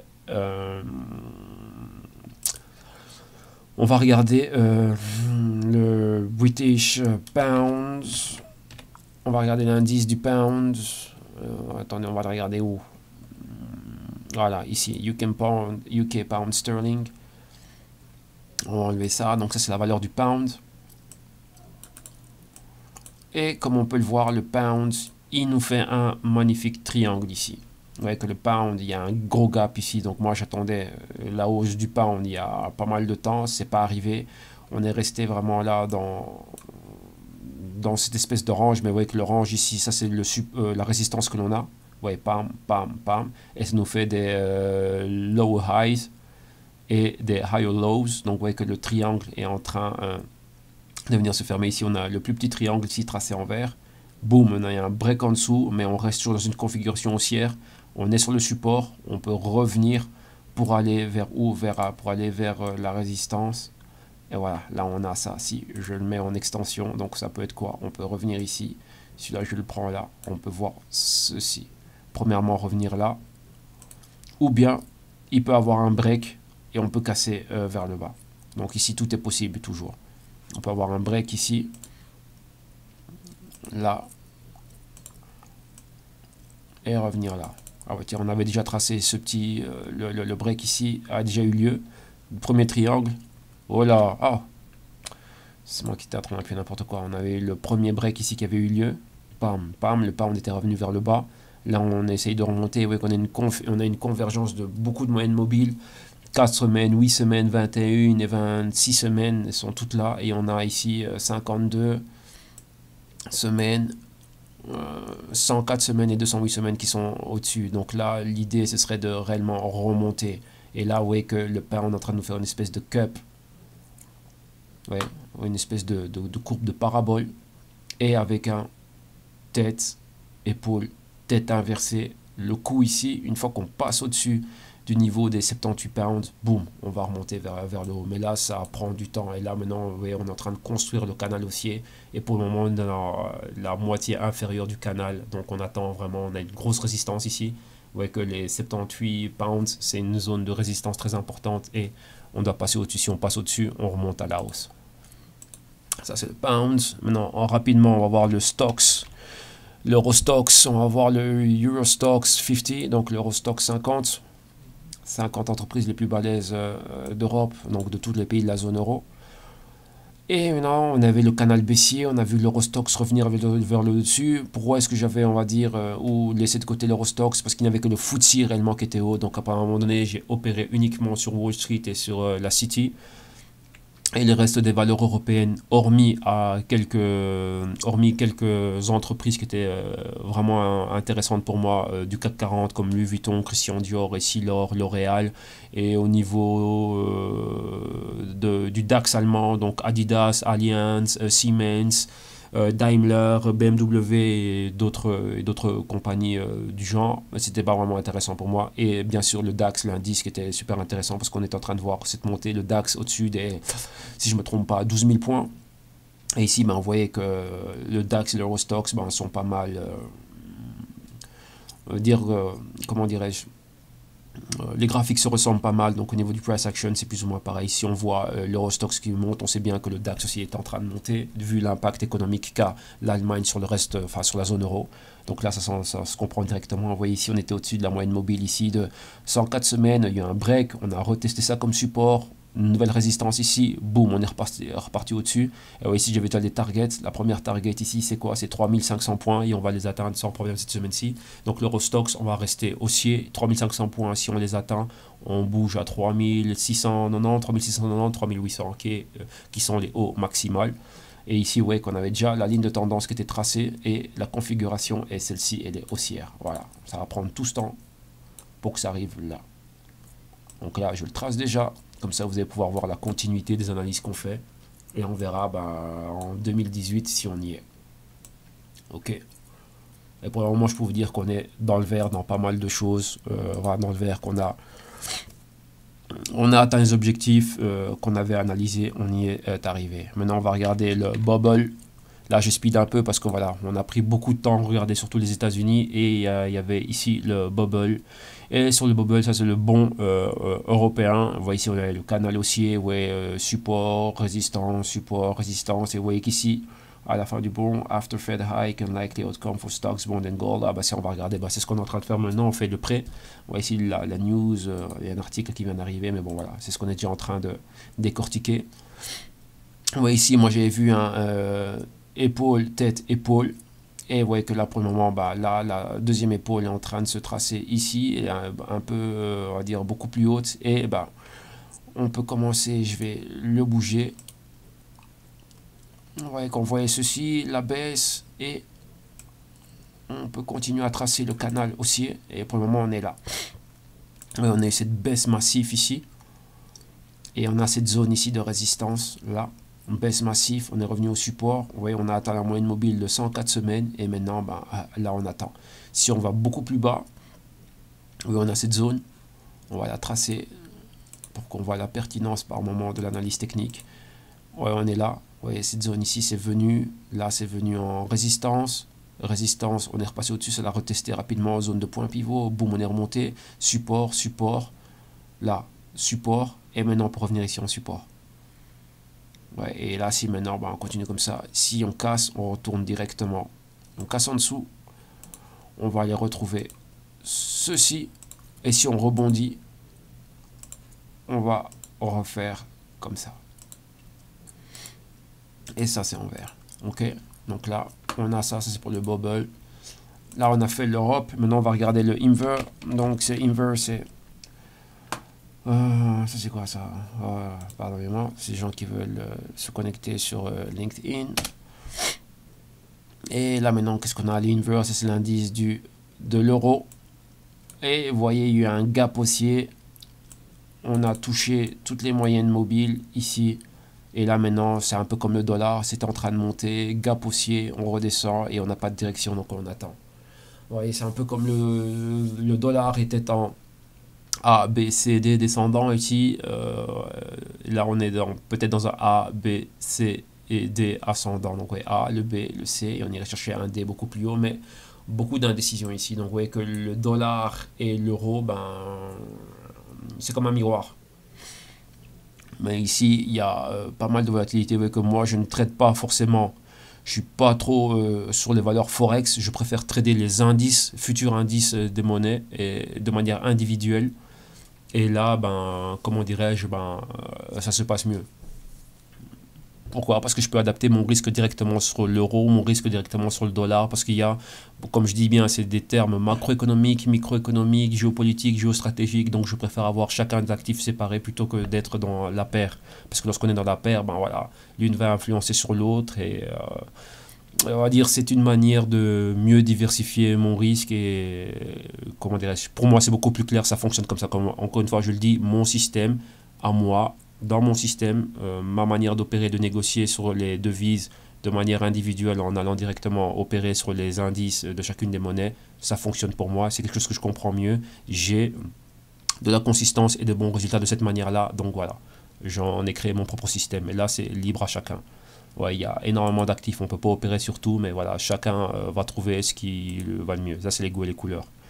Ok, on a fait l'inver, maintenant on va rapidement regarder, on va se focaliser sur 3 indices, 4 indices européens quand même bien balèzes. On a le DAX allemand comme je disais, il revient en zone des 12 000, vous voyez que c'était super intéressant, surtout ici depuis Trump.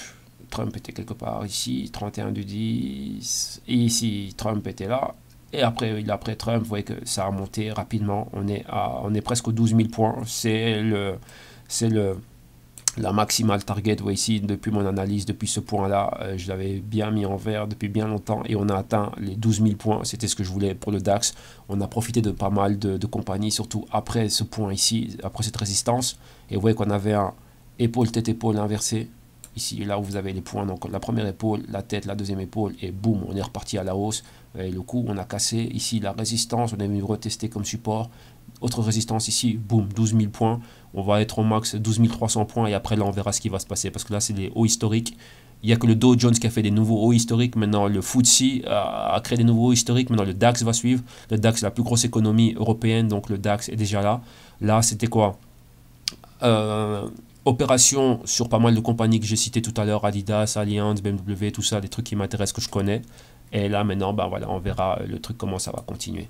Donc là, on a eu le DAX allemand continue à acheter, target les 12 300 points. On va regarder rapidement ici en Espagne le IBEX 35. Et l'IBEX, vous voyez que ça, c'était les hauts maximum. Vous voyez, le DAX, c'est le seul indice qui est là. Regardez l'IBEX, on est à moitié chemin. On a cette grosse résistance ici à 10 600 points. On continue à être haussier. On a passé, il y avait une grosse convergence ici des moyennes mobiles. On est resté au-dessus. Vous voyez que ce point-là, on l'avait analysé. Maintenant, ce dont on a besoin, nous, c'est quoi? C'est une continuité ici, d'ici, pour remonter là. Donc là, c'est bien. On va pouvoir rechercher des actifs à acheter. Pourquoi? C'est important lorsqu'on a une résistance. Le marché est configuré pour aller à la hausse. Donc, c'est beaucoup plus simple. On n'a qu'à déterminer le canal haussier et les points de A, B, C, D. Et là, maintenant, c'est exactement à chaque fois qu'il va refranchir une nouvelle résistance, acheter. Parce qu'on va en direction de cette résistance, on va en direction des 11 800 points. Donc, c'est achat, achat, achat, achat, achat. Ouais, comme ici. Juste déterminer les points. Oui, les A, B, C, D, A, B, C, D, A, B, C, D, A, B, C, D. Tout le temps, ça. Juste déterminer les points. Quand on a un canal, les points de support.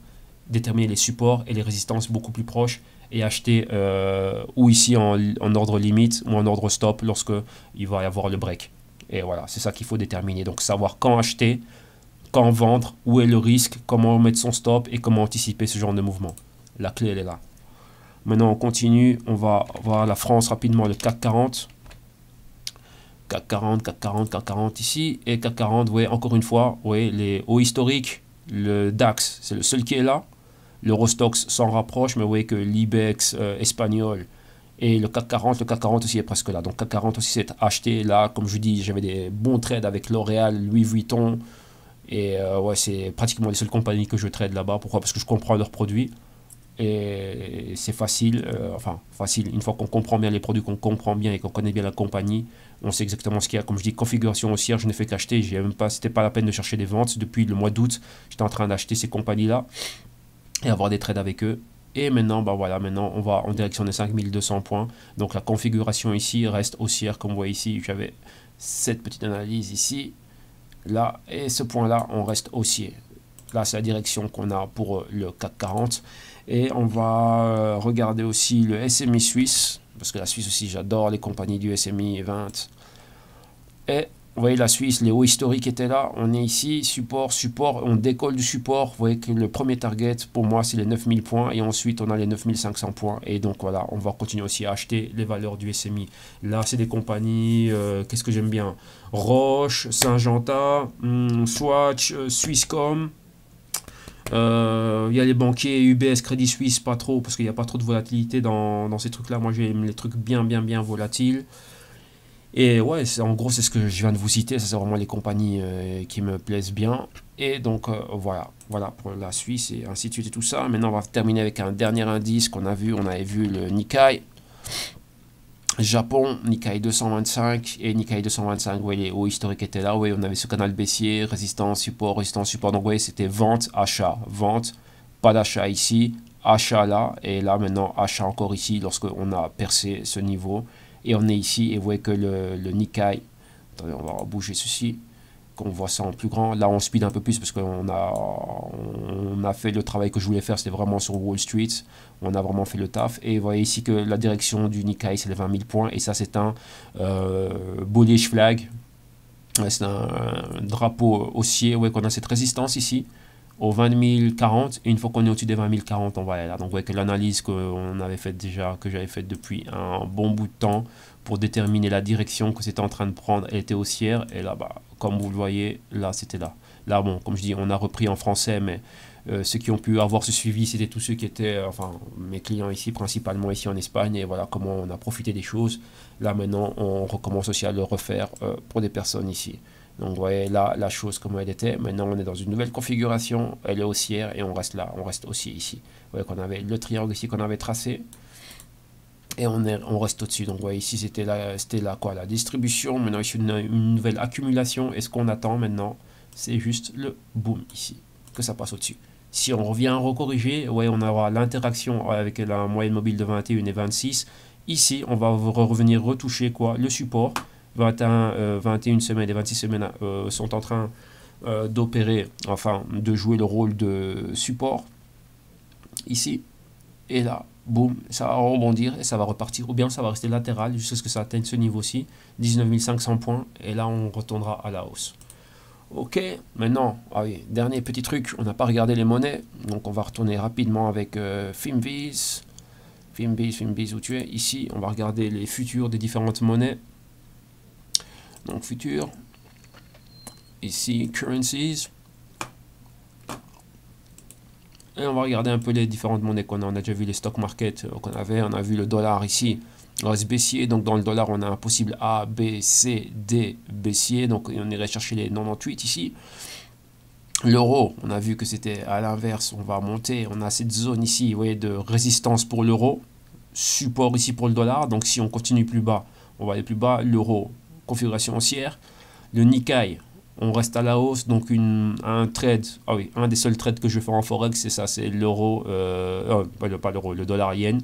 Donc ici, je vendrai le yen et je jetterai, non, je vendrai le dollar et je jetterai le yen, donc ce serait dans la part USD JPY, donc ce serait achat du dollar, vente du yen, donc là, voilà, comme vous le voyez ici.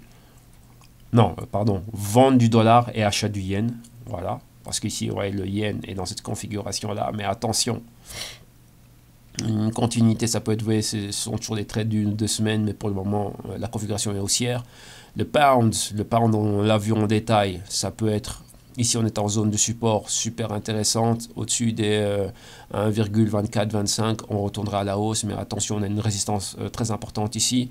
Et le dollar canadien, ça fait un bout de temps qui va nulle part et que je n'aime pas trop le trader. Ici, on voit qu'on a un support très important à 0,74.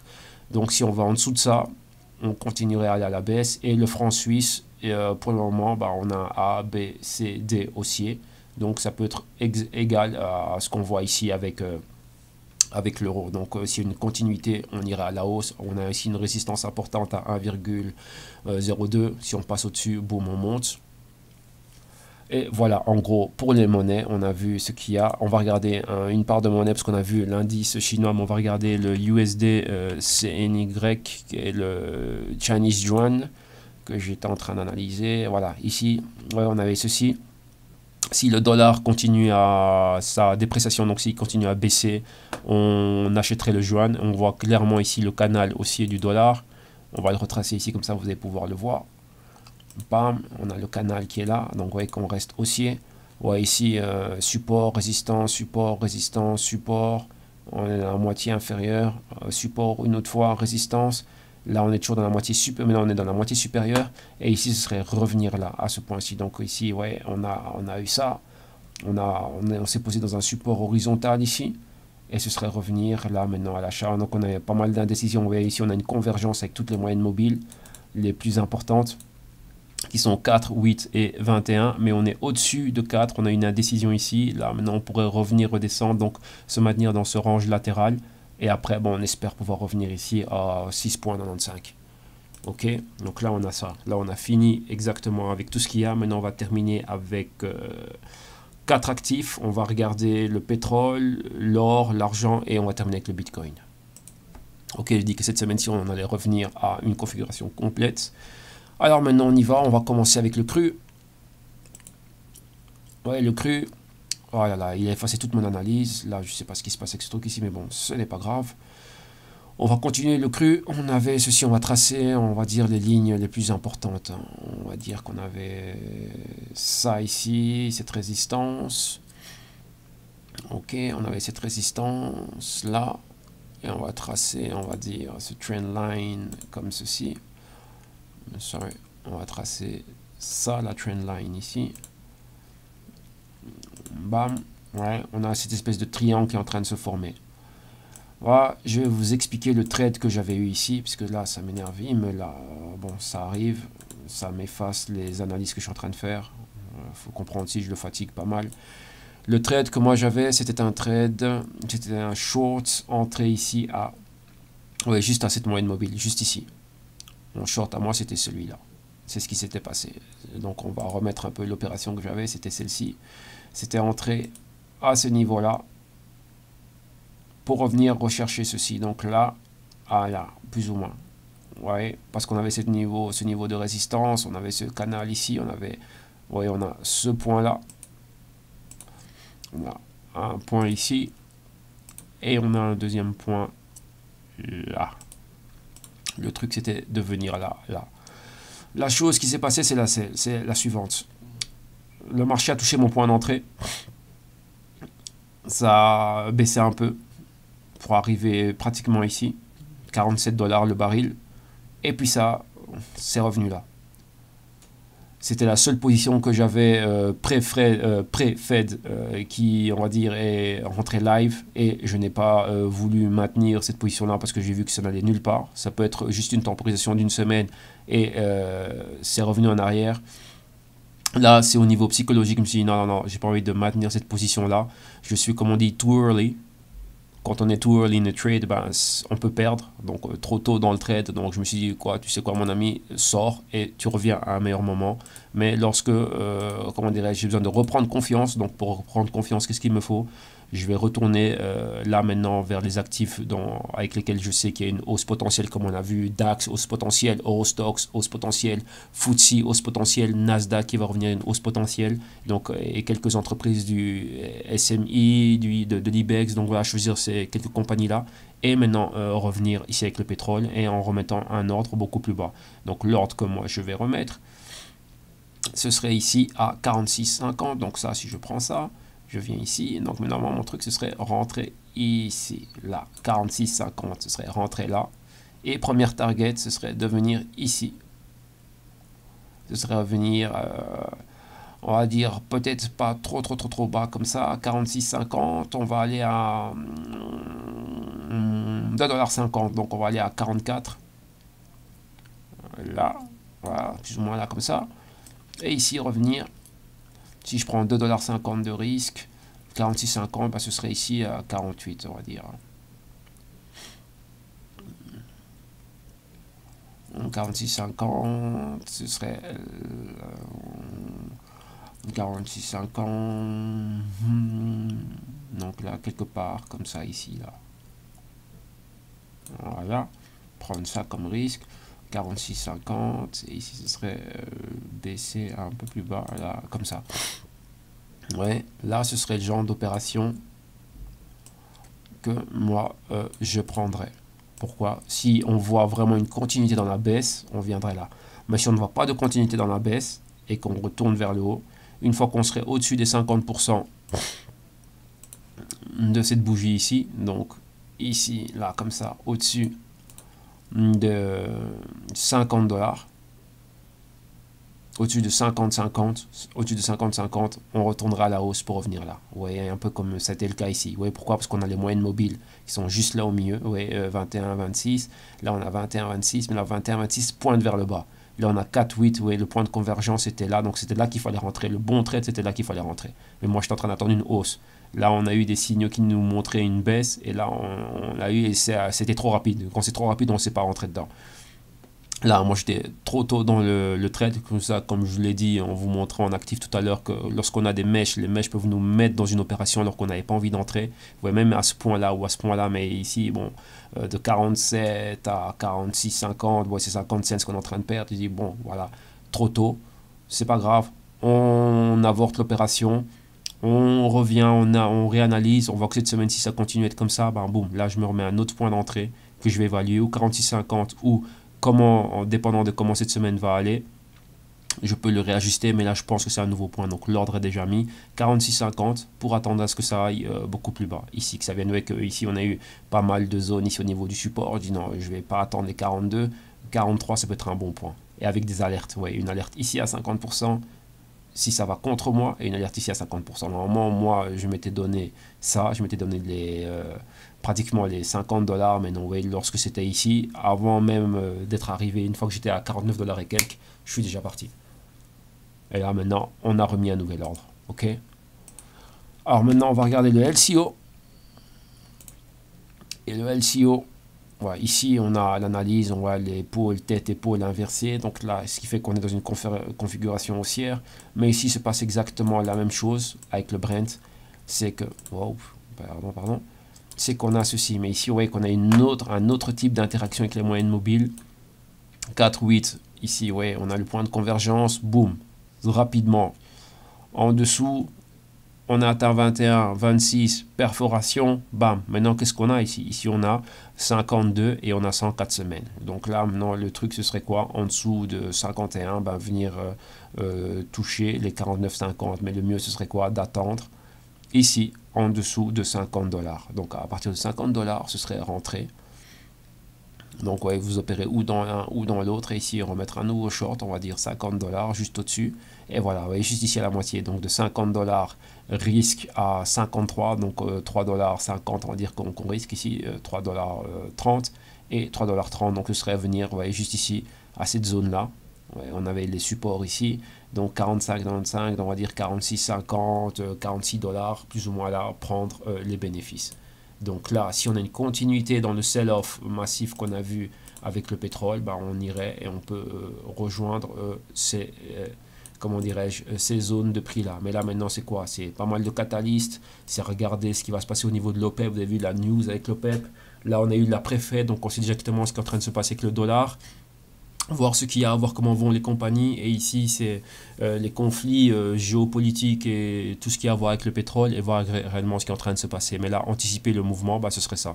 Si on voit vraiment une baisse, ce serait ça. Si ceci, c'est une nouvelle configuration comme celle-là, c'est-à-dire que la moyenne de 52 semaines, ici, comme vous voyez, joue le rôle de support et que le prix va venir bounce ici, donc va venir ici rebondir et repartir à la hausse, ah ben, une fois qu'on est ici, au-dessus des 53,50, ah ben, tout simplement, qu'est-ce qu'on fait? Ben, on se remet à l'achat, on achète à 53,50 pour revenir ici dans cette zone de résistance. Donc là, c'est ça. Ouais. Ici, peu importe ce qui se passe, que ce soit à la hausse ou à la baisse, nous, on est là pour anticiper les mouvements. Donc si on revient à 53,50 et qu'on a des signes qu'on va reperforer à la hausse les moyennes de 21, 26, ici 4 et 8 semaines, on repart à la hausse. Et si on continue à aller vers le bas, on va vers le bas. Ça, c'est ce qu'on appelle faire un straddle. Pour le moment, on a beaucoup de force vers le bas. On a déjà eu une bougie vers le bas, ouais, comme c'est le cas. C'est toujours une, deux, trois bougies. Ici, vous voyez, une là qui donne le renversement et une, deux. Bon, plutôt celle-ci. Dans ce cas-ci, c'était la même chose. C'était une et une grosse vers le bas. Si on est dans la même configuration comme ici, peut-être le mouvement est déjà fini. Ben, on ne sait pas. Et là, maintenant, ben, voilà. On doit pouvoir anticiper un prochain mouvement. Si ça va beaucoup plus bas, on doit être capable d'être dedans. Si ce n'est pas le cas et qu'on n'est pas dedans, ben voilà, on n'y est pas. C'est tout, c'est qu'il n'y aura pas le mouvement, ben on va repartir à la hausse. Parce que ce qu'on peut voir ici, si on rallie ces deux points bas ici, c'est quoi? Qu'est-ce qui se passe ici? Il ne me laisse pas tracer ça. Ce serait... voilà, c'est ça que je voulais moi. Ce serait ceci. Ce serait toi, tu vas là. Et toi, tu vas là. Ouais. On aurait plus ou moins cette ligne de tendance ici. Ici, on a cette ligne de tendance qui joue le rôle de support. Ce serait là, bam, bam. Et on pourrait revenir ici. Ou maintenant, ça, ce serait une autre ligne de tendance qui serait comme ceci. Et ça, ce serait comme cela. Et ça, maintenant, ce serait notre support. Donc, on ferait pam, pam. Et de là, on rebondit.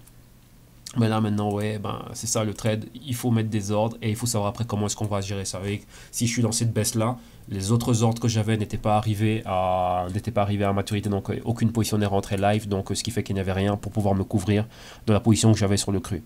Là maintenant on continue avec l'or et là vous allez voir ce que je suis en train de vous dire, c'est que sur l'or, ouais, j'avais la vente du cru. Là, on est sur l'or, on a eu le A, B, C, D baissier. Maintenant, il y avait le petit A, B, C, D aussi. On a profité de cela. J'ai profité rapidement aussi de cette baisse ici. On est dans un inside week candle et j'avais déjà cette position qui était prête. Sur l'or, un ordre ici qui était prêt pour continuer à vendre l'or en dessous des 1190, soit 1185. Continuer à le vendre pour revenir ici à 1150. Vous voyez que là, ça ne s'est pas passé. L'or est directement reparti dans un autre sens. Rapidement passé les 50% de cette grande bougie baissière. Vous voyez que la configuration est pratiquement la même que celle-ci. Vous voyez qu'on a la moyenne mobile ici là, de 104 semaines qui sert de support. Ça rebondit dessus et ça repart dans l'autre sens. Donc maintenant, qu'est-ce qui se passe? L'or ici, si on est au-dessus des 1235, voire même 1240 ou 1245 ici, boum, on repart à la hausse. Mais là, maintenant, on va voir qu'est-ce qui va se passer. Vous voyez que l'ordre était mis ici et l'ordre qui était là pour accompagner la position que j'avais sur le pétrole, ben non, ça ne s'est pas passé. Pourquoi? Lorsque vous voyez ceci, il y avait un gap ici en bas. Et ben là, ben, ça n'a pas été comme on avait un petit gap ici, un petit gap là. Et la continuité n'est pas arrivée, plus ou moins dans la même configuration. Donc là, maintenant, je repartirai à la hausse. Donc, qu'est-ce que c'est que ça? C'était un A, B, C, D haussier avec à nouveau peut-être A, B, C et aller chercher un D encore beaucoup plus haut. Ouais, là maintenant, on va réévaluer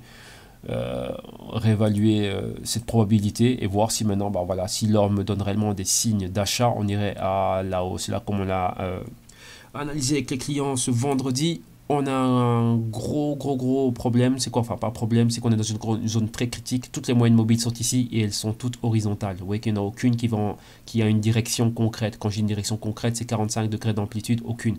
Elles sont toutes horizontales. 52 semaines horizontales, 208 semaines horizontales, 21 semaines horizontales, 26 semaines horizontales, 4 semaines horizontales, 4 semaines ici horizontales. Vous voyez, tout est là. Et là, maintenant, on est revenu perforer. On a rebondi sur 26. Non, on a rebondi sur 21, on a reperforé 26 à la hausse, on a perforé 8 semaines à la hausse ici et clôture juste à 4 semaines. Qu'est-ce qu'on a vers le haut? On a juste ceci, nous vers le haut, on a ça. Bam. On va venir ici et là on va le mettre un peu plus en foncé pour qu'on voit mieux, un peu plus épais, on a ça. Et qu'est-ce qu'on a comme zone? On a cette zone juste là, ici. On a ceci. Oui, mais c'est pas le tracé. On a ça. Voilà. À 1250 $ l'once. Donc on peut revoir ce mouvement-là. Et vous voyez que cette opération ici, ben, je ne suis pas rentré dedans, donc j'ai pas gagné d'argent, mais je n'en ai pas perdu. Donc tant mieux. Donc là maintenant, ben, c'est voir autre chose. Ok. Donc là maintenant, on attend et on va attendre ce qu'on va voir. Là maintenant, on a vu l'or. Rapidement, on va regarder silver. Là, on a eu une analyse très costaud cette semaine et vous voyez que Silver, c'était pareil aussi. Dans l'argent aussi, j'avais une opération des ordres en attente à la baisse. Vous voyez que c'est arrivé tout près et il n'y a rien qui s'est passé. On est reparti dans l'autre sens et ici on est à 50%. Donc ici, ou on est toujours dans un mouvement baissier, ou c'est un A, B, C, D haussier. Et donc ici, on pourrait revenir, on va dire, au-dessus des 17,50, ou même ici, où il y a la convergence avec les moyennes mobiles, ici, 17,75, 17,70, repartir ici à la hausse, de là vers les 18 et 18,35. Ouais, ça peut être une grosse probabilité qu'on peut avoir ici. Donc ce serait ceci. Et il faut le réévaluer, voir comment est-ce que ça peut fonctionner. Allez là, comme vous le voyez ici, on avait analysé la hausse et que ça allait aller comme ça dans un canal. Vous voyez que ce mouvement-là est déjà passé. Maintenant, on peut revoir ceci, arriver au support, redescendre un peu et remonter et le casser. Et vous voyez ici, passer au-dessus de la résistance, retest de la résistance, mais maintenant comme support et rebouger au-dessus. Vous voyez que c'est une zone très critique ici. Donc là, maintenant, on va réévaluer cela et on va voir si on a des signes. On place l'ordre et on attend. Ouais, là, la baisse ne s'est pas passée. Peut-être, on va remettre ici. On va remettre ici une opération à la hausse et c'est probablement la hausse ici qui peut avoir lieu. Donc là, maintenant, on est là et on anticipe les futurs mouvements. On a fait le pétrole, on a fait les deux métaux précieux et on va finir avec le Bitcoin. Et après, ça va être assez pour cette émission-ci. Je vais aller reprendre des forces et continuer avec l'émission ensuite en espagnol après. On voit ici le Bitcoin. Quand on le regarde au niveau hebdo, on avait la grande opération ici d'achat. Donc on avait vu déjà, c'était l'achat qui avait ici à ce point-là, les 1000. Boum, on est repassé. Donc là, c'était les 1000. La première opération ici au niveau des 1000 et 1025 pour certains clients qui étaient rentrés là. Pour le trader jusqu'à 1150, ça s'est déjà passé. Il y avait encore possibilité d'aller plus haut, mais ça, c'est ceux qui ont gardé leur Bitcoin, on va dire leur Bitcoin réel dans leur wallet blockchain ou Wirex ou quoi que ce soit. Et après, qu'est-ce qu'on a vu? Bon, ça, on peut effacer, cette opération est déjà passée. Après, maintenant, on a vu un retest. Vous allez comprendre qu'il y a des retests. On avait la résistance, perforation de la résistance, et on est revenu tester la résistance, retester cette résistance maintenant qui est devenue un support. Donc ça, c'est un typique, le mouvement était là, c'était typique A, B, C, D. Bon, attendez, on va le tracer comme ça, vous allez comprendre un peu le pattern. Donc c'était A, le B était là, le C était là, et maintenant on a eu le D. Ouais, ça c'était le mouvement du Bitcoin, c'était A, B, C, D. Le A c'était plus ou moins à 700, lorsque j'avais acheté le 700, on est revenu à 1000, on est redescendu ici à 800, même plus bas. On était rentré vers 700 et 780 pour aller revenir premièrement à cette résistance ici, le niveau maximal. Cette mèche nous a donné plus ou moins une target. Donc après, une fois qu'on a eu la perforation de la résistance de 1000, on est remonté ici à 1150, c'est le premier target qu'on avait, et là on a vu que ça a continué. Mais ça nous a donné un haut. Ici on a eu le reversal et bullish rejection, donc on a rejeté les prix plus haut. Et donc vous voyez ici le A, B, C, D. Mais vous voyez, quand vous voyez ça et 2 semaines baissières, et là on a déjà ouvert à la hausse, qu'est-ce qu'on peut se dire maintenant? Maintenant on peut se dire que la tendance haussière continue. Maintenant on va juste faire ceci. Vous voyez, c'est ça qui est magique. Enfin, pas magique, mais bon. Il faut comprendre, c'est le nouveau A, B, le C ici, et on irait chercher un D beaucoup plus haut. Le D, on irait le chercher ici à 1400. Ouais, maintenant on est dans cette configuration là. Donc ça ici on peut déjà le passer. On peut l'effacer ça. Et ça, bah maintenant ça peut être, ouais, d'ici de ce point là, on peut retracer ça pour que ça revienne ici à la résistance. Voilà, comme ça.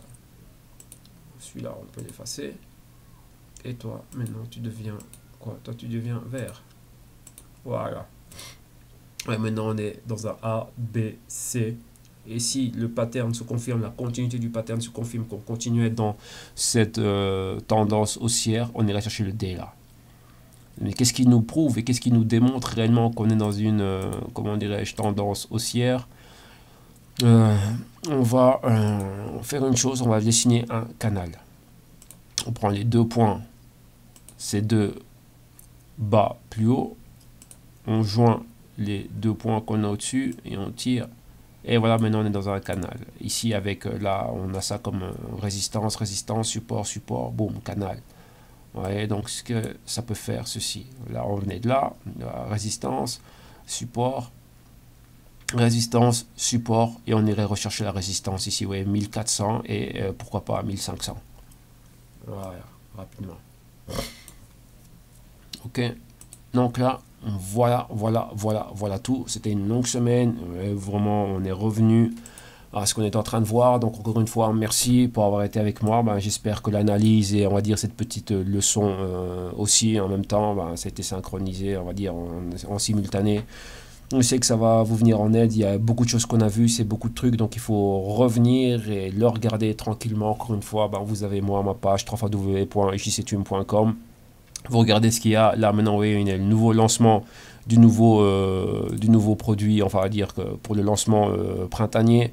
Donc encore une fois, voilà, le truc est là. Là, c'est vraiment online. Il n'y a pas de durée comment dirais-je, il n'y a pas de durée particulière. Donc vous venez, vous rentrez, on est là. C'est une classe à la semaine online.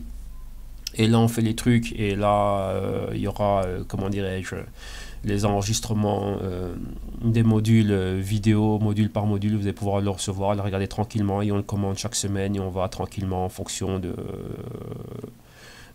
comment dirais-je, de votre disponibilité, de comment cela va pouvoir vous aider. Ben, là, vous avez le tout, vous savez où me contacter, où être là, où je suis, la page internet, il y a mon email, il y a tout, Facebook, Twitter, ce que vous voulez, ou mettre un commentaire en dessous de la vidéo sur YouTube. Donc là, ben voilà tout. Et rendez-vous la semaine prochaine. Bonne semaine de trade. Merci. Ciao.